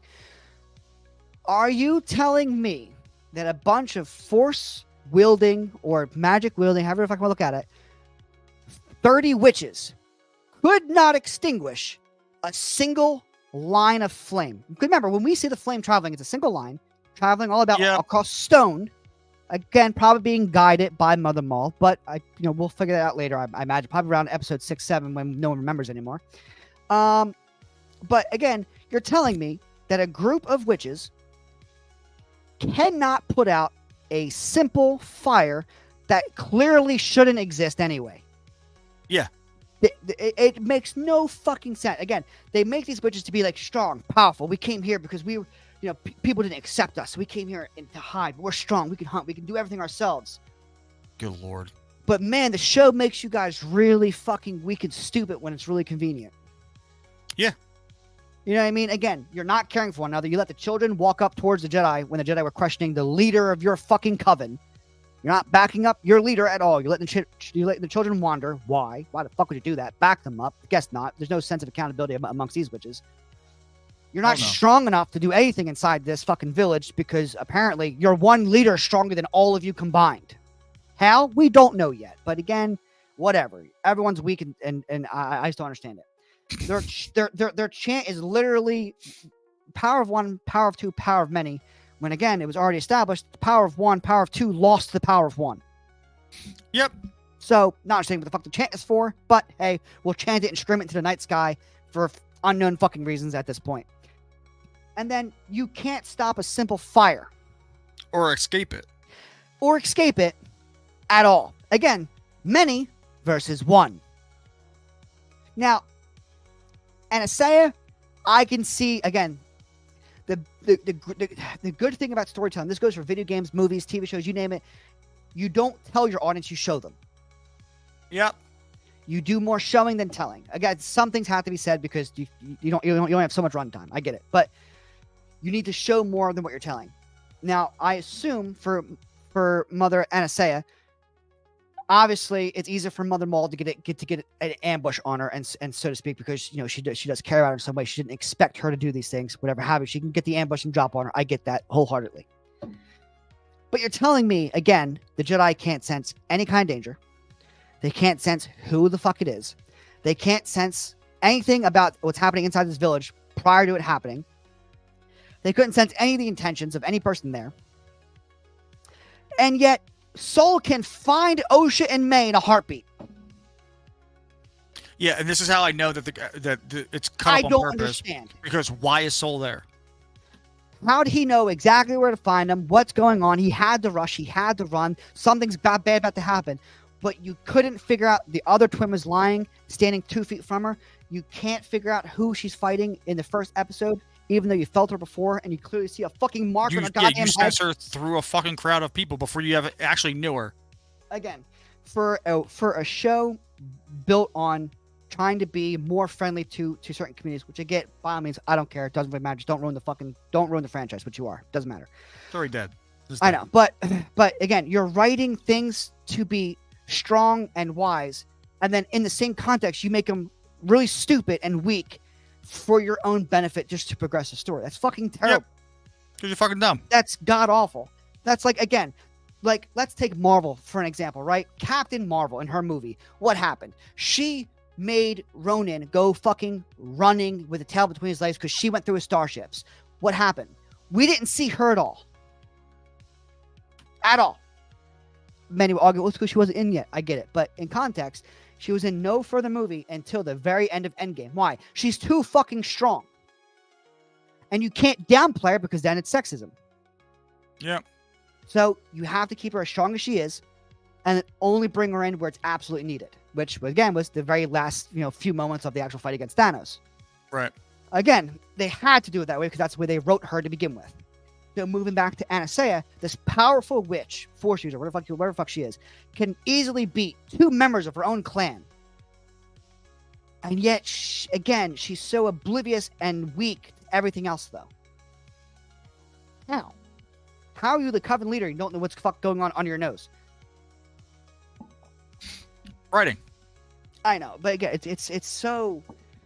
God, I am upset that they are fucking up Star Wars, and it's bad dialogue, it's bad acting, but it's even more upsetting when the writers of the show do things for their own benefit just to progress because they couldn't think of anything. Yeah, that's how all bad writing is. You know what I mean? But it's especially this part when a Jedi Master Soul he's running through rooms with Osha, and he's running by unburnt witches laying on the ground, and he didn't check any of them. Not even her own mom. So could he not use the Force here to sense anybody, any type of heartbeat out there? Yep. No, he just didn't care. Yep, didn't care. Give one fuck. All about Osha. We need to get Osha out of her. Yep, no one was burned. There's no lightsaber markings. There's no. They were just on the ground. Most likely, bunta poisoning. Yeah. Why? Because it was Mother Maul.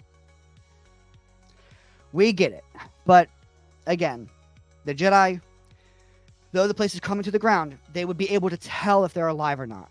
Yeah. They would be able to tell. All right. It's just, they're able to feel things. They're able to know if someone's alive or dead, if someone's faking, if someone's lying, their intentions, whether they're intent to kill or not.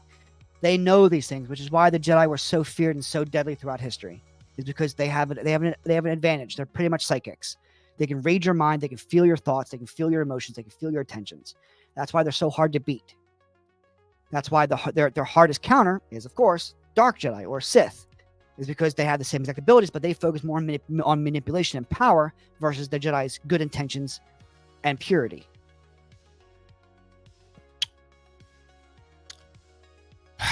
But again, This fucking show sucks.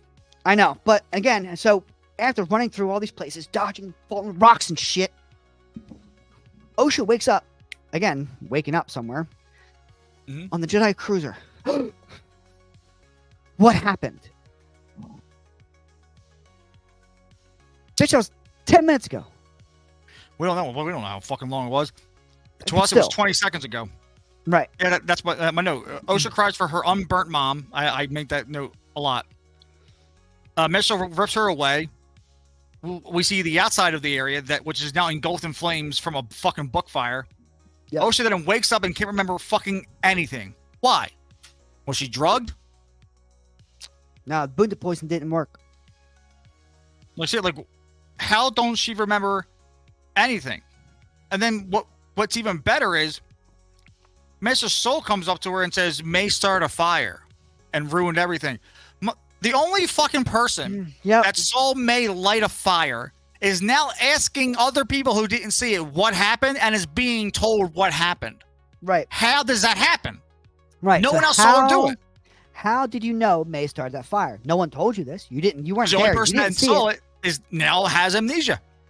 Yeah, but again, I swear to God, by episode 6, 7, somewhere around there, when everyone forgets about episode 3, 6.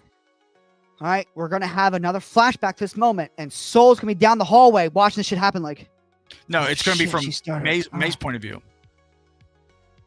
yeah, That's what it's gonna be. She's gonna light the fire, drop the book, and then she'll look down the hall, and there's Soul's gonna be standing there like, May, hey, what are you doing? And that's why she runs away. No, it's gonna be probably worse than that. Probably, but I'm thinking that's probably my base thought process. No, because all the Jedi were there. Right, that- but I mean, that you know, night. Soul has a weird obsession. I'm going to guess the Jedi with came Osha. for Osha. Yeah, they came to And get then her. Martha Maul said no. Or at least Soul and Torben did at the very least. No, all of them were there. All 4 of them were there. That's why they're on the list. Well, but I'm saying like they're in the compound, but I'm taking it that at least 1 or 2 went to actually go get Osha because there's no need for all 4 Jedi to be there. I'm telling you right now, It's- you know, all it's 4 are small. going to go. It's going to be Torben and Soul. All 4 are going to be there. That's a small hallway for 4 people. And that because they died because I'm not doubting it, but I'm saying like that's just fucking weird to have all 4 people go. a fight what breaks reason? out between the Jedi and the witches because they don't want them Osha to go. Watch. It's going to be fucking stupid.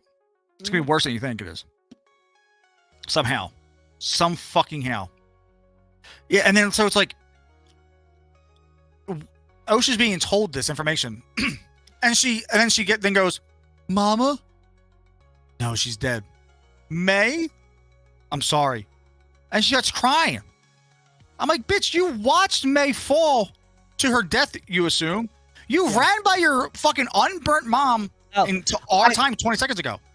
I thought about something too, by the way. What? Why would May assume Osha's dead in episode 2 when she said you killed my sister? Because You Mother Maul, fell. who's Milo Ren, that's what she's telling her. I know, but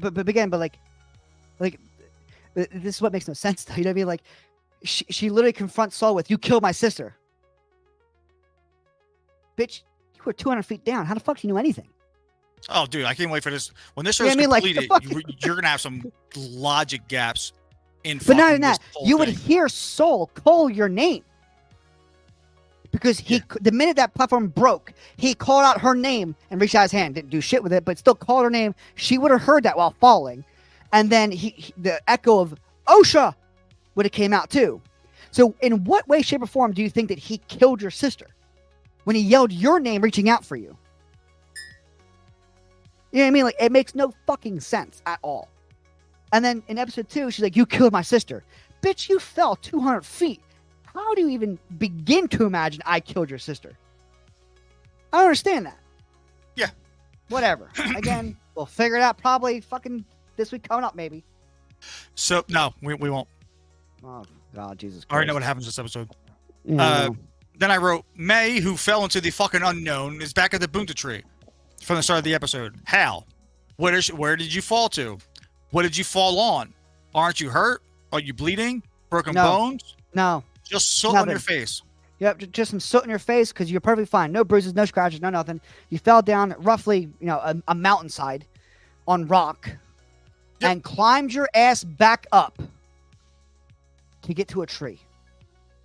Fuck you, my guy. I ain't climbing back up a mountain. If I'm falling off of one, I ain't going back up there. Right, because Fuck she should be that. dead. Right. You know what I mean? Like, sure. Can we say by a miracle, whatever, she survived? Yeah. But she should be badly fucking injured. And maybe taken in by Smilo Ren, so to speak. Because he finds her down there. Similar to Palpatine finding Anakin. And all of her hatred and all the anguish she's feeling because she knows her sister's now gone. The Jedi have her. Yeah. So through her intention of wanting to kill them for that, her master, so to speak, finds her there and helps her, helps heal her, and then trains her. I'm telling you, it's gonna be Mother Maul, because Mother Maul was there at the beginning of the episode. Yep. So she's gonna go back to that tree as like a beacon of like, let's see if anyone has survived, kind of thing. And she's gonna be Mother the Maul leader. is gonna be there like the Jedi killed everybody. Yep. The Jedi killed everybody. We wouldn't let them take Osha, and so they attacked us. Yep. They attacked us. They murdered everybody. They murdered your mother. Yep. I got out of there because I was looking for you guys. I thought you guys got out and came to this tree. I was waiting for you. Guaranteed. Some dumb shit like that. It's gonna be fucking stupid. Yep. And she's gonna believe it wholeheartedly again after falling, hearing Soul call your name, and not knowing what exactly happened. But you know that at the very least, Osha's probably with the Jedi, so you should have at least some factor that she's not dead. Yeah. But to say everyone's dead, well, I remember my platform falling, but no one else came down after me, so her platform didn't break. Right. So why would the Jedi kill someone that they wanted to take? They didn't. So you're telling me is a lie. You're lying to me. Why are you lying to me? Yeah, you're a liar. You know what I mean? Like, it's so easily like broken down and be like, no, it's false. Fuck you. This is why it's so fucking stupid. Again, no other debris came down inside the mountain. I imagine at the falling off mountain, she didn't immediately get back up and go, time to climb back up. She probably took a few minutes at least. No one else fell. No other debris came down. You heard Soul call your name. You heard probably the echo of Soul calling Osha's name. And the first thought in your mind was probably the Jedi now have her. And then to Mother Maul going, they're all dead. They even killed your mother and your sister. Mm-hmm. Wait. Hold on. Didn't they want to take Osha? Yeah, but because we fought, they killed everybody. I mean,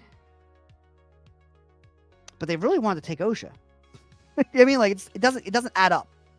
Yeah, no. So I don't know. It's fucking stupid the way that's written. The way that everything, the whole episode contradicts itself within itself and about itself at every fucking turn. It's ridiculous. Again, going back to Mother and Isaiah, explaining what the threat is, what the force is, things like that. And yet, you're using witchcraft. Yeah. Why not just call it what it is? We use a form of the force that some can consider to be unnatural because it's magic. It's not normal. It's magic. We don't use the force. We use magic. Witches of Dathomir have magic. We're okay with that. We would have been okay with this because there's probably other clans of witches around the fucking galaxies. Probably. There's got to be at least another one. So it's just everything's strangely written to contradict everything about the OGs, the sequels, and the prequels. Everything kind of just contradicts itself all over the fucking place. Well, I'm good you brought that up. Because that's the end of that horrendous fucking review of that fucking dumbass show. And Yeah, can't wait for next episode. And into this one. A The new new title. beginning. Yep. The new title for fucking episode 10. I actually didn't know this. It's actually news to me. Yeah, so it's right here. Rumor Lucasfilm's Daisy Ridley's Rey Star Wars film will be titled Star Wars X or 10, A New Beginning. Apparently, the original or the working title was a New Jedi Order. Yeah. Which is fucking. Which I mean, I know, but it kind of fits better though. The Outlet claims that this film promises to usher in a new era, continuing the story of the Skywalker lineage while charting fresh territory. No, you haven't charted fresh territory yet. So, but and then Skywalker Saga offering a seamless transition from the previous 9 episodes. So again, here's Disney Star Wars making new Star Wars, and all they're doing is continuing on from where they left off because they don't want to stray too far from the goods of Star Wars, like Skywalkers and shit, because they don't know how to make their own shit that lasts. That's why. Yeah, probably. Wow. Yeah, I mean, again, to have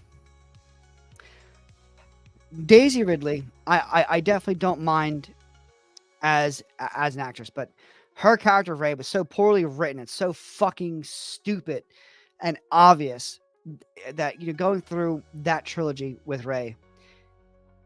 I mean, okay, so we start out with everything about Rey's a secret. She's a mystery. She's a mystery, but she's so great at fucking everything.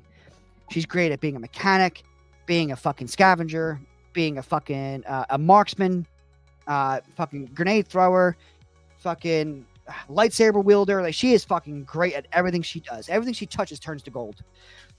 All right. I'll leave it up so if people would look at it. Yeah, and then the very next movie, The Last Jedi, we kind of see her more in a troubled state. Why? I thought she was all-knowing and all-powerful. And then her parents were all a mystery.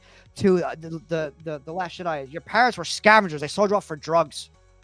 Yeah. Oh, cool. Love that. All right, appreciate it. We get a little glimpse of kind of like the Dagobah scene with like Luke and like his opposite, which is Vader, and seeing himself in Vader. Something like that with the mirror dimension down there. Learning fucking nothing at all. I don't understand what that whole point was of having that well that is so filled with mystery and power. Didn't do a fucking thing for her at all. I don't understand why that wasn't even in the movie. This is an interesting quote. And then Luke just being such a bitch. What's up? I have not read actual words on actual paper, but a script is soon coming. It says a Hollywood Ridley. report. Says Ridley, yeah. Yeah. So there's no script yet.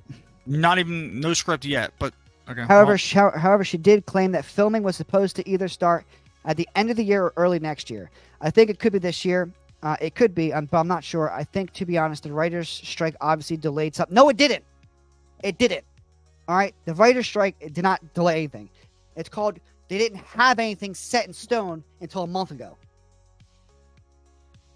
Right. I fucking hate that shit. If Deadpool 3 can be put out on time going through this writer's strike, there's no fucking excuses. What the fuck? I've really also informed today in January that she had not read a script. I actually haven't read a script yet, but the story I've been told is fantastic. How? There's no script. Yeah. How do you get? So Imagine, basically, you got a phone call like, all right, Daisy, I want to bring back to Star Wars. I don't feel like, but hey, listen, hear me out, right? You on a planet rebuilding the Jedi Order. What do you think? I fucking love it. Great. We'll see you in fucking a year. And then she's a question about it. I haven't read anything. I haven't seen anything, but I hear it's going to be great. Fuck, that doesn't tell us fucking anything. She literally said, but it said the story is fantastic. Yeah. There is no story yet. There's nothing written. There is nothing. The movie doesn't even exist yet. You just have a promise of a movie right now. It's set 15 years after the Skywalker saga. Yep. 15 years after. Yeah. I mean, who gives a fuck? This movie's gonna fucking. I can't wait. I can't wait for this movie to fail. What's that now? Because Lucasfilm President Kathleen Kennedy would later inform IGN, we're 15 years out from the rise of Skywalker, so we're kind of post-war, post-First Order. No shit, Kathleen. And the Jedi are in disarray. They don't exist, you dickhead. You fucking killed them. She loves it. She loves it. You literally said in the last movie, the Jedi, it's time for the Jedi to die and to be reborn with Daisy Ridley's new movie. All right? The Jedi are dead. The Jedi are in disarray. There are no Jedi, sweetheart. You fucking killed them in the last movie. You literally killed the idea of Jedi. That was literally stated in the movie by Mark Hamill. Talking to Yoda. So it is true. The Jedi are dead. They're not in disarray, Kathleen. You fucking destroyed it. Thanks. Anyway, and there's a lot of discussion around who are the Jedi. You need to discuss who the Jedi are? Okay. What are they doing? They're rebuilding, Kathleen, because you're fucking training them to be. There's no new Jedi around you. You have Rey and people she's training to be Jedi. What are they doing? They're fucking training, Kathleen. Yeah. Oh, fucking God. What's the state of the galaxy? Probably peaceful without the First Order fucking breathing down their goddamn necks. Probably. Maybe. Just maybe. By the way, there's fucking 5 less planets. Think about that, too. Oh, wait. We're probably not. And she's attempting to rebuild the Jedi Order based on the books, based on what she promised Luke. Okay. Jedi Order based on the books. Is that your books or the book inside the movie that she apparently Inside the read? movie. Okay, inside the movie. Okay. So the Jedi context or the actual Jedi text from the movie that are from the Book of the Wills and everything else, explaining the Jedi orders from the old Republic and how they were ran. And based on what she promised Luke. Well,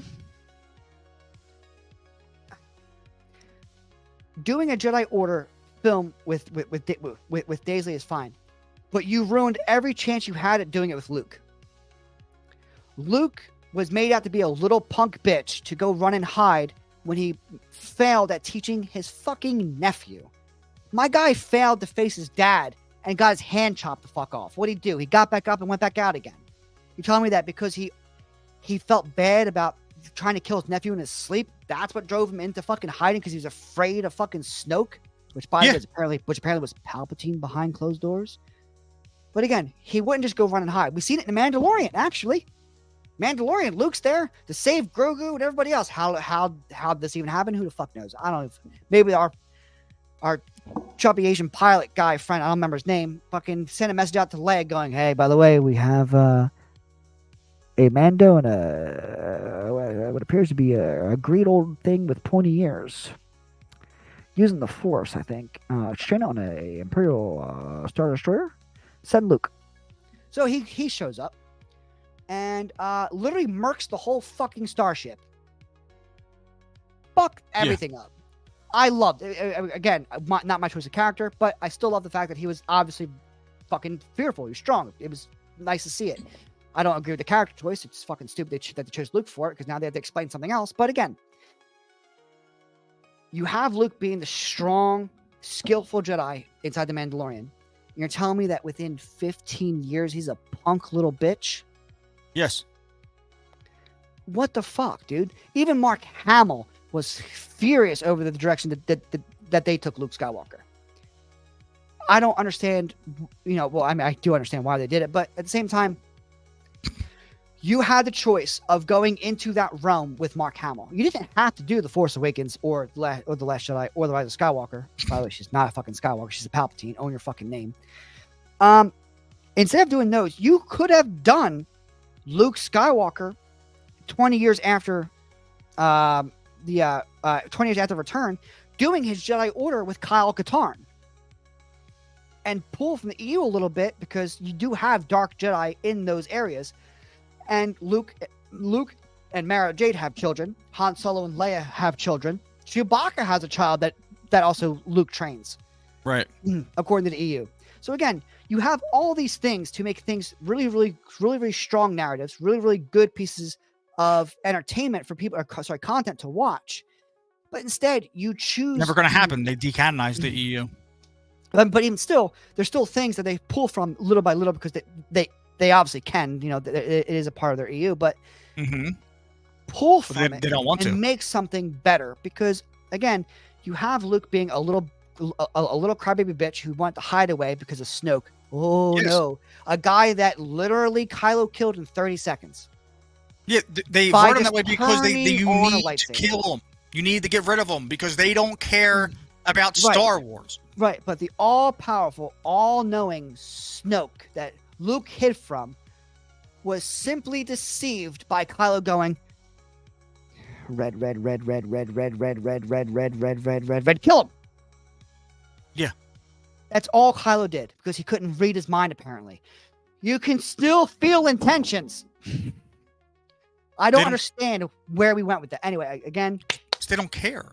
I know they don't care, but That's the whole point of it. Is Right. They don't But care. again- They want to kill Star Wars because what they want to do is put their ideology into Star Wars. They want all Star Wars to be woman. They want Force is female. She literally stood on stage with a fucking shirt almost 10 years ago. Force is female, and I now know. in the Yeah. Acolyte we're singing it. Yep. The Acolyte is absolute dog shit. It contradicts itself every fucking turn. The sequel trilogy definitely has some contradictory moments because you had two directors conflicting narratives against one another because they didn't like how the other director did it. So then they hired back J.J. Abrams to retcon and fix The Last Jedi did, and he retconned and changed so much shit he forgot he was writing the ending of the movie. Yep. So we added in Palpatine for shits and giggles. Even Daisy Ridley came out in an interview and said Palpatine was never part of this. He was just thrown in there. We need to have an ending. We need to have a bad guy that people recognize, so they throw Palpatine back. And then when everyone saw it, everyone backlash was, so Anakin died for nothing? And with so many people saying that, Disney came out and said, no, whoa, this was a clone. Anakin still died for the greater good. No, he So didn't. then how the fuck did we get clones, guy? And then they spent the next 3 years adding in Force clones little by little, sprinkling it in to make it make sense. And it's fucking terrible. So Rey's new movie, 15 years into the future. One, you got to make her look older, which I guess it's not hard, but whatever. About reestablishing the Jedi Order that she learned from a textbook. So the new Jedi Order is going to be the Force is female. The new Jedi Order is going to That's focus what's going on to be. obviously They made Force the is a sequel thread. trilogy to kill the remaining parts of original OG Star Wars so they can make this fucking movie, this trilogy they're going to do, and it's going to rebuild the Jedi in their image, which is Force is female, women, lesbians. Yeah, pretty much. That's all it's Yeah. good. They did all that to do this. Yeah, because again, there are, it's not Daisy Ridley's fault. It's not fucking John Boyega's fault at all. All right, you're muted, I think. Oh, okay. No, I'm talking yeah, about Spears. Yeah, gotcha. Yeah. And what the hell's his name? Something Isaac. Oscar Isaac, yeah. Oscar Isaac. In terms of acting, I thought they were all great through and through. All honest to God. Somehow along the way, Finn and Poe start developing a really weird relationship with each other. Mm-hmm. Don't understand that one, but sure, why not? We'll just make those two gay. And then Daisy, or her character Rey, went from being all-knowing and I can fix anything. I can walk aboard the Millennium Falcon, a ship I've never been on, never seen, and fix in a heartbeat. But the guy who's owned it most of his life can't. Sure, why not?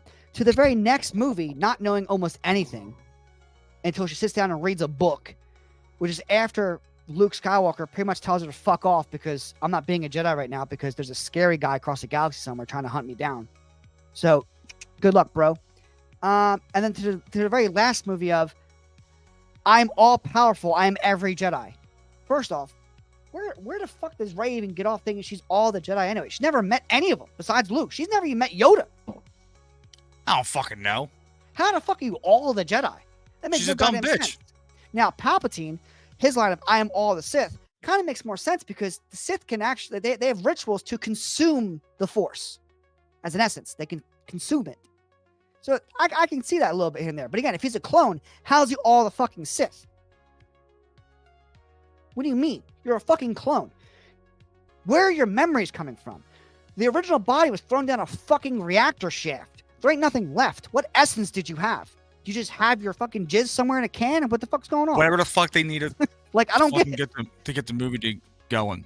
You know what I mean? That's what they give a fuck about. I don't get it. But again, I'm explaining all this because all the writing between the Acolyte, the sequel trilogy, is so mixed match and contradictory to itself that the new trilogy, if they are doing trilogy with Daisy Ridley, featuring her new Jedi Order, is going to be more dog shit, contradictory crap that we've been so far been forced to watch, because this is what Disney is trying to do: is change the narrative of Star Wars into their own version.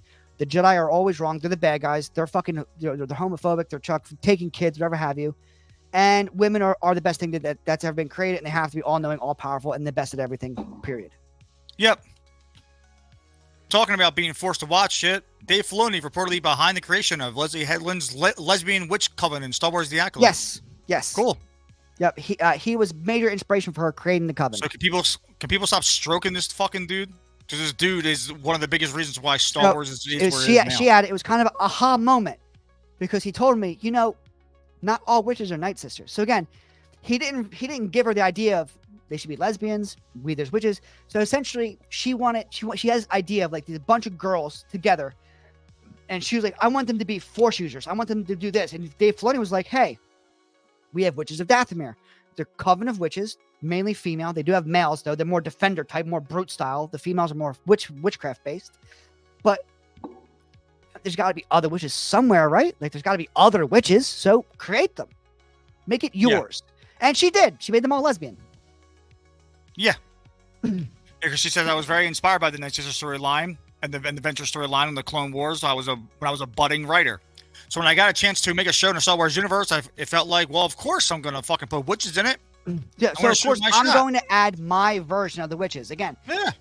Dave Filoni didn't essentially say make them all lesbians, do this, do that. He said there's other witches out there. There has to be. So create them in the way you want them to be created. That was his most likely term to her, and she said, "Hold my beer," and she did. She made them all lesbian, which is quite interesting. Because again, if they're all lesbian and there's no men, did you go around in like a 1-year span just gathering up random women who are force sensitive and just steal them away and push them into a small society of other witch lesbians and just kind of keep away from society? Because if you were all lesbian and there's no men, how do you get more children? How do you get more members of your cult? So you're just as bad as a Jedi. You're going around stealing people to be a part of your little cult and coven and show them your dark fucking ways, whatever the fuck you guys are doing over there. And you're stealing people. There's no other way to get. There's no other way. Yeah, there is other way. They just don't write it because they're terrible. The house they came from fathers. They're not going to tell you that. They don't care about telling you that because that's not what they care about. Now, again, that's how bad they are. I could see, coming down where there were men and women inside this clan, right? And I guess a rival clan on a planet, maybe Dathomir, who the fuck knows, they started a war with each other, a little gang war, so to speak. And they lost heavily. All their men died because the men went to war. So they all died. Left the women there. What'd the women do? They fucking took their shit and ran. Why? They're all going to die. They have no more protectors. Pretty self-explanatory. I would do it too. Fuck them. You think that's what they would write? Disney would write that in 2024 that all the men died for the women, and so the women ran. No, it's they're just witches together and they don't need men because they can create life out of the Force. Yeah, I know. Well, apparently this is new because apparently this is the witches even explained they're the only children here. We didn't create any more. Only 2. Yet you're letting them get the fuck out because they're too soft. So if this is the first time ever doing it, how did you guys survive for so long? Because there's younger versions of you, and then there's older versions. So are we stealing people from around the universe, or what? How do you get more members? That's what I'm curious about. You don't. But then that's what I don't get, because you have a really old one, and then you have different ages throughout the group. It's pretty obvious there's different ages because the one of the people that goes up against her in like the training session is obviously a little bit younger. So where'd she come from? Where did we get her? Are they just mystically appearing inside the office like, hey guys, I'm here now? Yeah. I don't fucking know. So hit this up so people can hear this shit. Power of one, the power of two, the power of many. This is fucking dog shit. The power of one. Like this is fucking horrendous. Two, the power of many. Anyway, that's the best that Disney writers could come up with. That's fucking terrible. She said, the power of one, the power of two, the power of many. In our show, the Jedi have the power of many.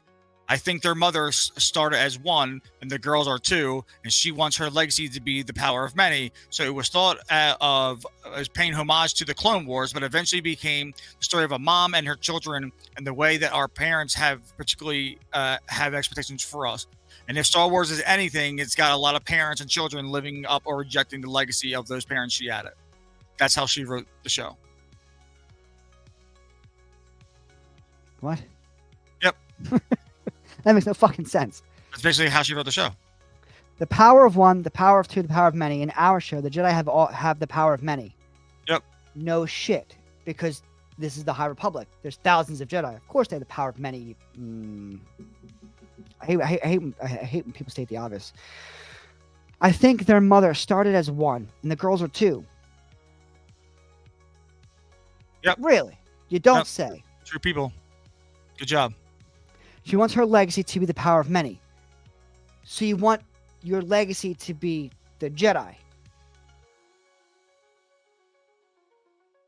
No, she wants her legacy to be the power of many, just like the Jedi. Okay. Because she has a god complex. But again, she wants to be. without- She don't care about her kids. She cares about her legacy. So how long has this witch clan been creating children? First time. Well, it can't be, because she wants the power of many. No, You it can't- is you because she can't- said you- in the you- show that they're on the brink of extinction. Right, but And again, then they were blessed. but again, if you want the power of many, where's the many coming from? If you're on the verge of extinction, Covenant you of need more- Witches is the many. but I'm saying, but if you need more witches because you're going extinct, but your legacy should be the power of many, where are you getting the many from? You're going to create more children. By the girl teaching other people about the ways of the covenant. Right, but who That's it. are we getting to teach? This is what I'm saying. Like, That's it. are we stealing Random people women from around the galaxy no, going, you're you're steal them, coming you to our just covenant? them, just like you do anything else. It's so stupid. That's it. And then you It's- teach her about the way the parents, the ways that your mom taught you. That's it. But like, the whole aspect is stupid. Like, you need to create two children out of the Force to recruit new people when you could have just done that yourself. Yeah, that's what they ask her when they were during the session when May gets the fucking henna tattoo in her forehead. They Yeah. say, "Do you promise to whatever, like, keep the secrets of this coven and protect its legacy and promote its like all this shit?" Like, yes, I do. I like, do.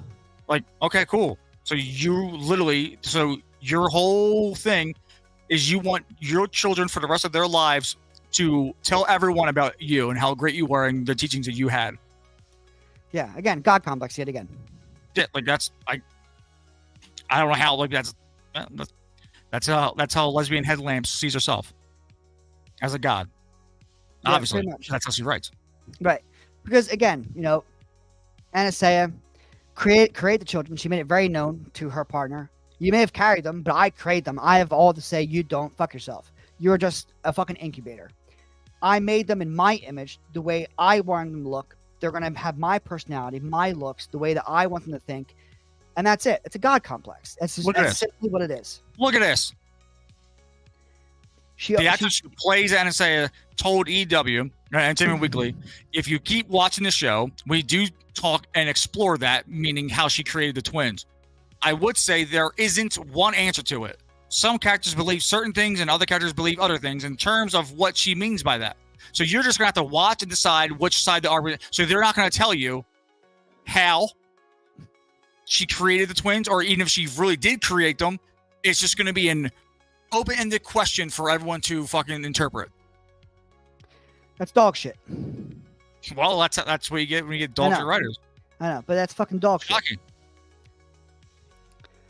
Let's see, Terrence Smith also informed Entertainment Weekly that the witches are not on the light or the dark side, but in the gray. Ironically, that's all villains are anymore. In gray. Yeah, they're misunderstood. Ironically, in the show, it's revealed that the witches acknowledge that the Jedi believe their use of thread is dark and unnatural. No, not only the Jedi. They said others. The galaxy.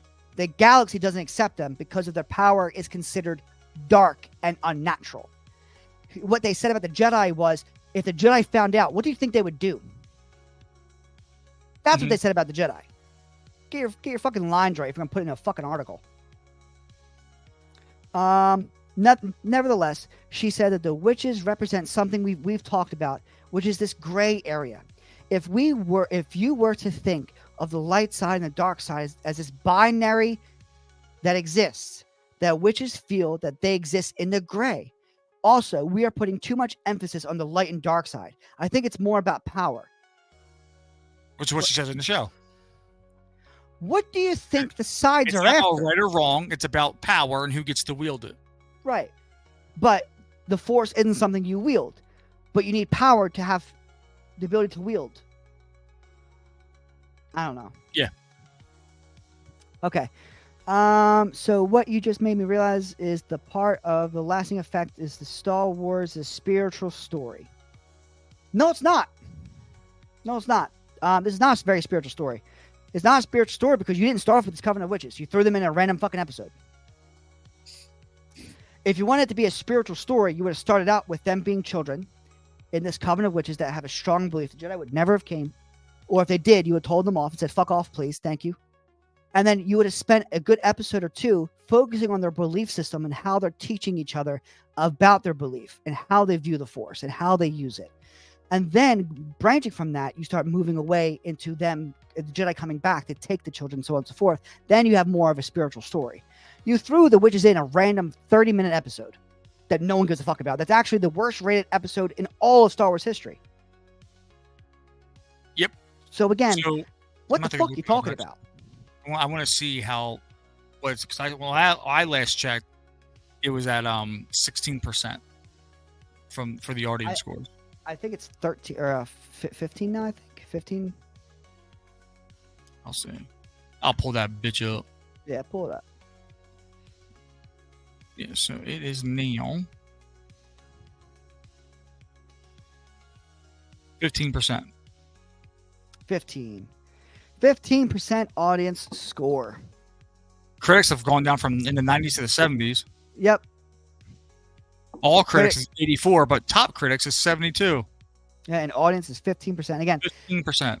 this is now voted worse by the audience than the Star Wars Holiday Special. That's because it's worse than that. Yes. Yep.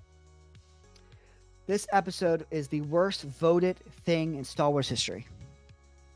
Yeah. That's fucking horrendous. Again, but on top of that, this is what happens when you have very close-minded people writing things and directing things, because they're not in the system of being open-minded and seeing things for what they are. They're not. They're very close-minded, and they will direct things and put things in there that are about themselves. That's what's going on. Dave Filoni said, hey, there's other witches out there. There's gotta be. It's big galaxies. I'm sure there's another one. Create them.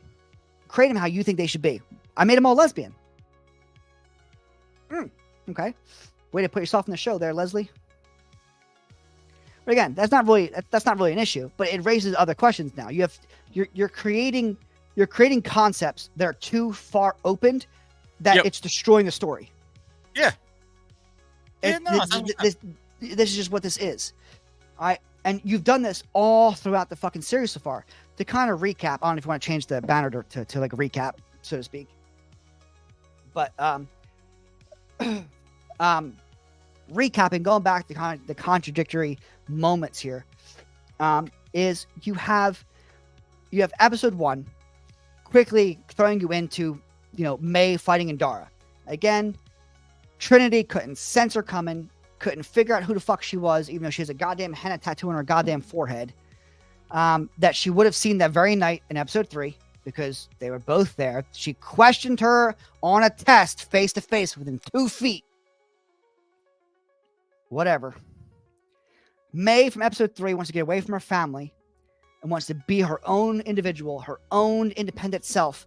In episode 1, she's still wearing the same hairstyle, the same exact way, the same braids, the same fucking everything as episode 3. Yeah. Why? I thought you wanted to be your own goddamn person. What the fuck happened? Again, it's we can go on and on and on, fucking on. All right. In episode 3, she can use the Force. She's fucking messing with a butterfly, whatever have you. And then the Jedi take her in. They teach her. They train her. Yeah. Episode 1, she can't use the Force to save her fucking life. Did you forget how to use it in 10 years? Why didn't Obi-Wan forget how to use it? He did. But he didn't. Yes, he did. He did not forget how to use it. He was just It's good. he was breaking himself back into it because he wasn't as strong as he was because he cut himself off. Right. Right, but again, So it took him a second to get there though. right, but he did not. And that's the forget. guy who's been doing his whole life. Right, but again, did not forget. Well, she didn't forget how to use it. She just disconnected herself from it. No. For someone to disconnect themselves from it, have to have been taught by a master that knew about it. To Yeah, Master Soul taught themselves. her. Why? But again, not open-ended. Why would Master Soul teach a Padawan how to cut themselves off from the Force? Why would you? There's no reason for it. You're training her to be a Jedi. So you're doing the wrong thing again. You're doing it because you're putting in actual historical things. They're writing it because she said in the first episode that Jedi's skills are not transferable into workplaces. So she stopped using the Force. So therefore, she forgot how to tap into it. Right. Yes. So yes, she has to. But and sort of she just meditates. One time. It won't be that. fine. It's going to be in episode 7, I imagine. That randomly she's going to do this. A lightsaber's going to fly to her hand. She's going to ignite. We're ready to go. She remembers everything. Yeah. So I'm waiting for the frozen element to come into this where. Of course. Well, they have to save one another. Yeah. So episode 8 is going to be them going against Mother Maul, which we all know who is most likely the bad guy. If it's anybody else, it makes no show. sense. Yeah. No, I definitely agree. If it's that fucking weird dude or whatever the fuck, it's dumb. Again, in episode 3, we are reiterating that they hunt with Bunta poison. They know how to craft it. They know how to make it. They know how to apply it. They know how to use it. And episode 2, May has no idea how to craft this fucking shit, and it's native to her home planet, Brendok. And they used to hunt with it, but she has no idea how to make it, so she gets her little scroungy fucking comedic relief friend to make it, even though he's not native to that planet. Yeah. Why? Why the fuck is that even a thing? Make it your fucking self. You should know. You remember everything else about your planet, about how apparently everyone died and everything else, and hunting with the poison, so you should know how to make it. You remember hunting with it. You were taught that. I digress. Well, episode 1. The one thing that has really stuck to a complete T through and through is Soul's obsession with Osha. Yeah. He fucking loves this, or at this time, in episode 1, he fucking loves this woman. Episode 3, he really fucking loves that child. Mm-hmm. Again, the actor, great actor. Learned English just for this. Fucking phenomenal. Hats off to you. Nothing against you at all. Your character, fucking weird, bro. Really weird. You're strangely showing a lot of attachment and emotion towards a child you've literally met for only 10, 15 minutes. Yeah. That's enough, though. Weirdly attached. That's enough. Fucking weird. And all the Jedi are like, normal. He does this every week. Yeah. I wonder what child we're taking next. Thanks, Soul. But that's the one thing that's been through and through the whole time is he is obsessed with Osha. Again, episode 1 of the Acolyte, he completely withholds. Okay, I actually just saw another one, right? Everyone there, out of all the Jedi, know that May has a twin. Mm-hmm. Or Osha has a twin. Nobody else. So you're telling me no other Jedi there said a word about anything at all? No. That wasn't in her file. No shit. Because he didn't put it in there. But again, the Padawan going to Soul going, oh, she has a twin, huh? Yes, a twin, yeah. I watched her die with my own eyes. I mean, do you think it's a possibility? Her twin's alive? No. I told you. I saw her die with my own eyes. So, sorry, you didn't see shit. You saw her fall in a hole. That's it. But on top of that, a minute later, probably not even, Osha's on a ledge, and you pull her back up. She goes, "My sister's alive." I know. I believe you. Mm-hmm. What's your obsession with this girl? Why will you believe anything this woman says to you, and you fight for her through thick and thin, but nobody else? Your own Padawan tried to reason with you, and you basically told her, "Fuck off. I'm right. I saw it." OSHA opens her mouth once and you instantly believe her. It's a weird obsession, man. It's fucking weird. Yeah, no, that's weird. But that's these are the type of people that don't think pedophilia is wrong. Right. And then you have, again, OSHA telling the Padawan, who's obviously around 12, 13, maybe 14 years old, how flexible she is. Yeah. She's in her mid-teens. Mm-hmm. She's the oldest is 15. Yeah. And this 30-year-old, or at least late 20-year-old woman is saying, I'm pretty flexible, though. Burp, burp, burp, burp. Oh, Yep. sorry. Yeah. So That's at the pretty oldest, flexible, too. May or at the youngest, May is 24, or OSHA's 24. Right. So around 24, let's say 24, 28 years old, talking to a 14, 15-year-old of how flexible you are. Yeah. Kind of fucking weird, dude. Kind of fucking weird. A tad. Let's see, moving forward, episode 1. What else did we have in episode 1? We had a fire in space, which was fucking interesting. And it calls her to have PTSD. But apparently it doesn't happen at any other point in time in the whole fucking thing. If you strap yourself to a chair, you can survive an entire ship crashing to a planet from space. Yep. Without a scratch and bruise. I'm starting to think her and sister are just fucking impervious to damage. Yeah. They're unkillable. They're immortal. I don't know how else to describe this. OSHA falls from space in a starship, crashes horribly, no brakes, no one pulling up. The ship is just crashing to the ground, burning on an entry. Not a scratch, perfectly fine. Not even a concussion.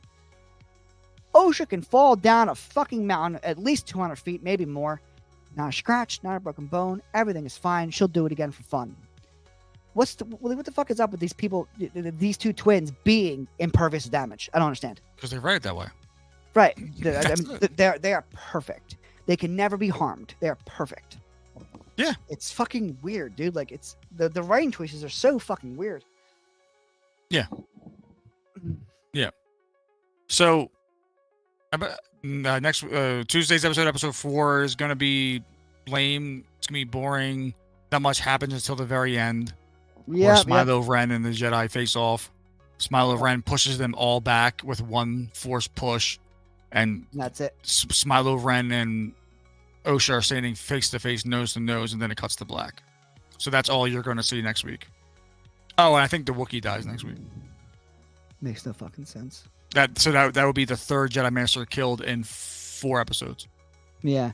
And of course, all the Jedi be like, what are you? What do you mean, dude? It has a red lightsaber. The Jedi keep logs of everything. There's mentions of the Sith and Dark users in the timeline.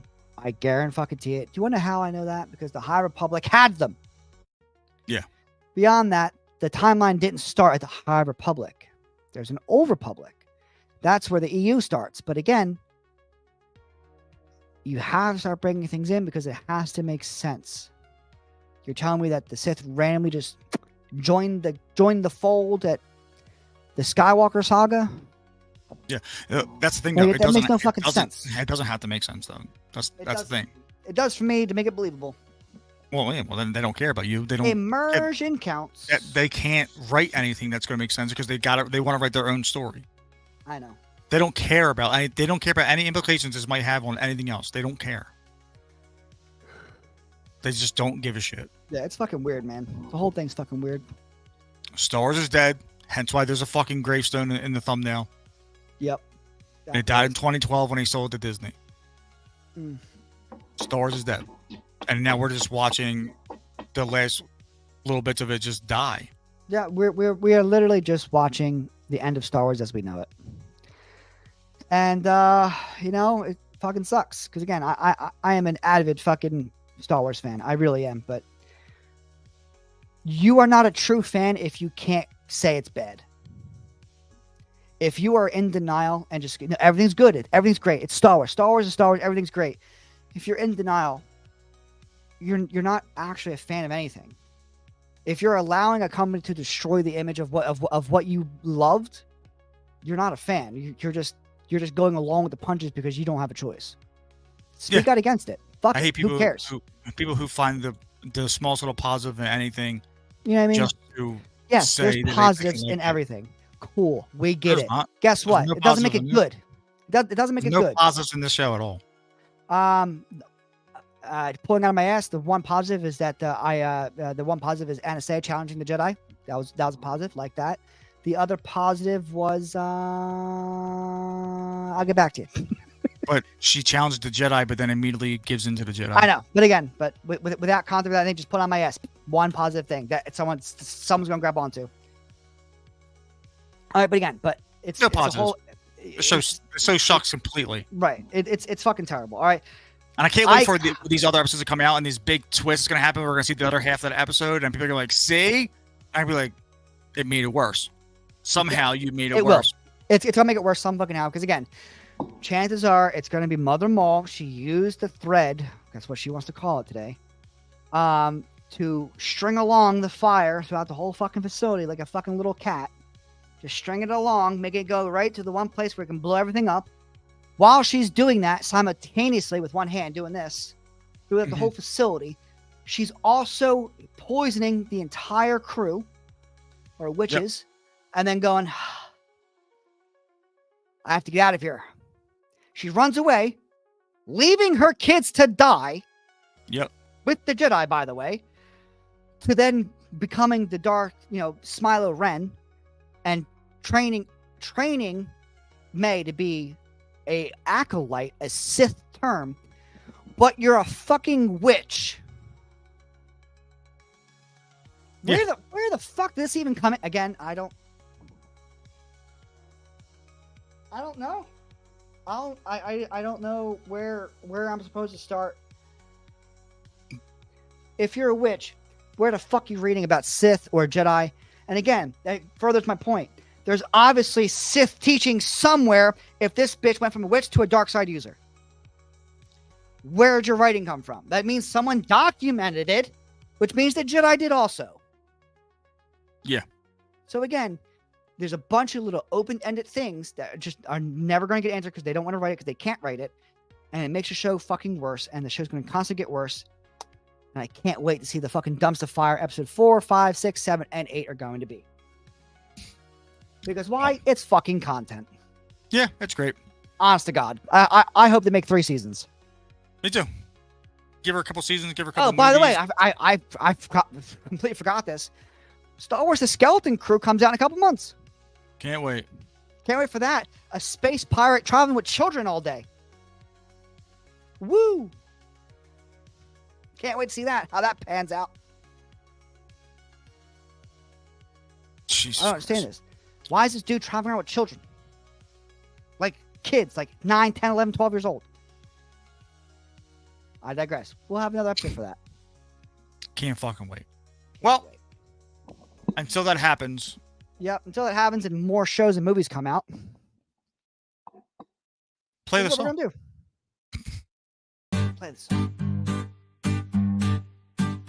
Thanks for watching our stupid fucking show.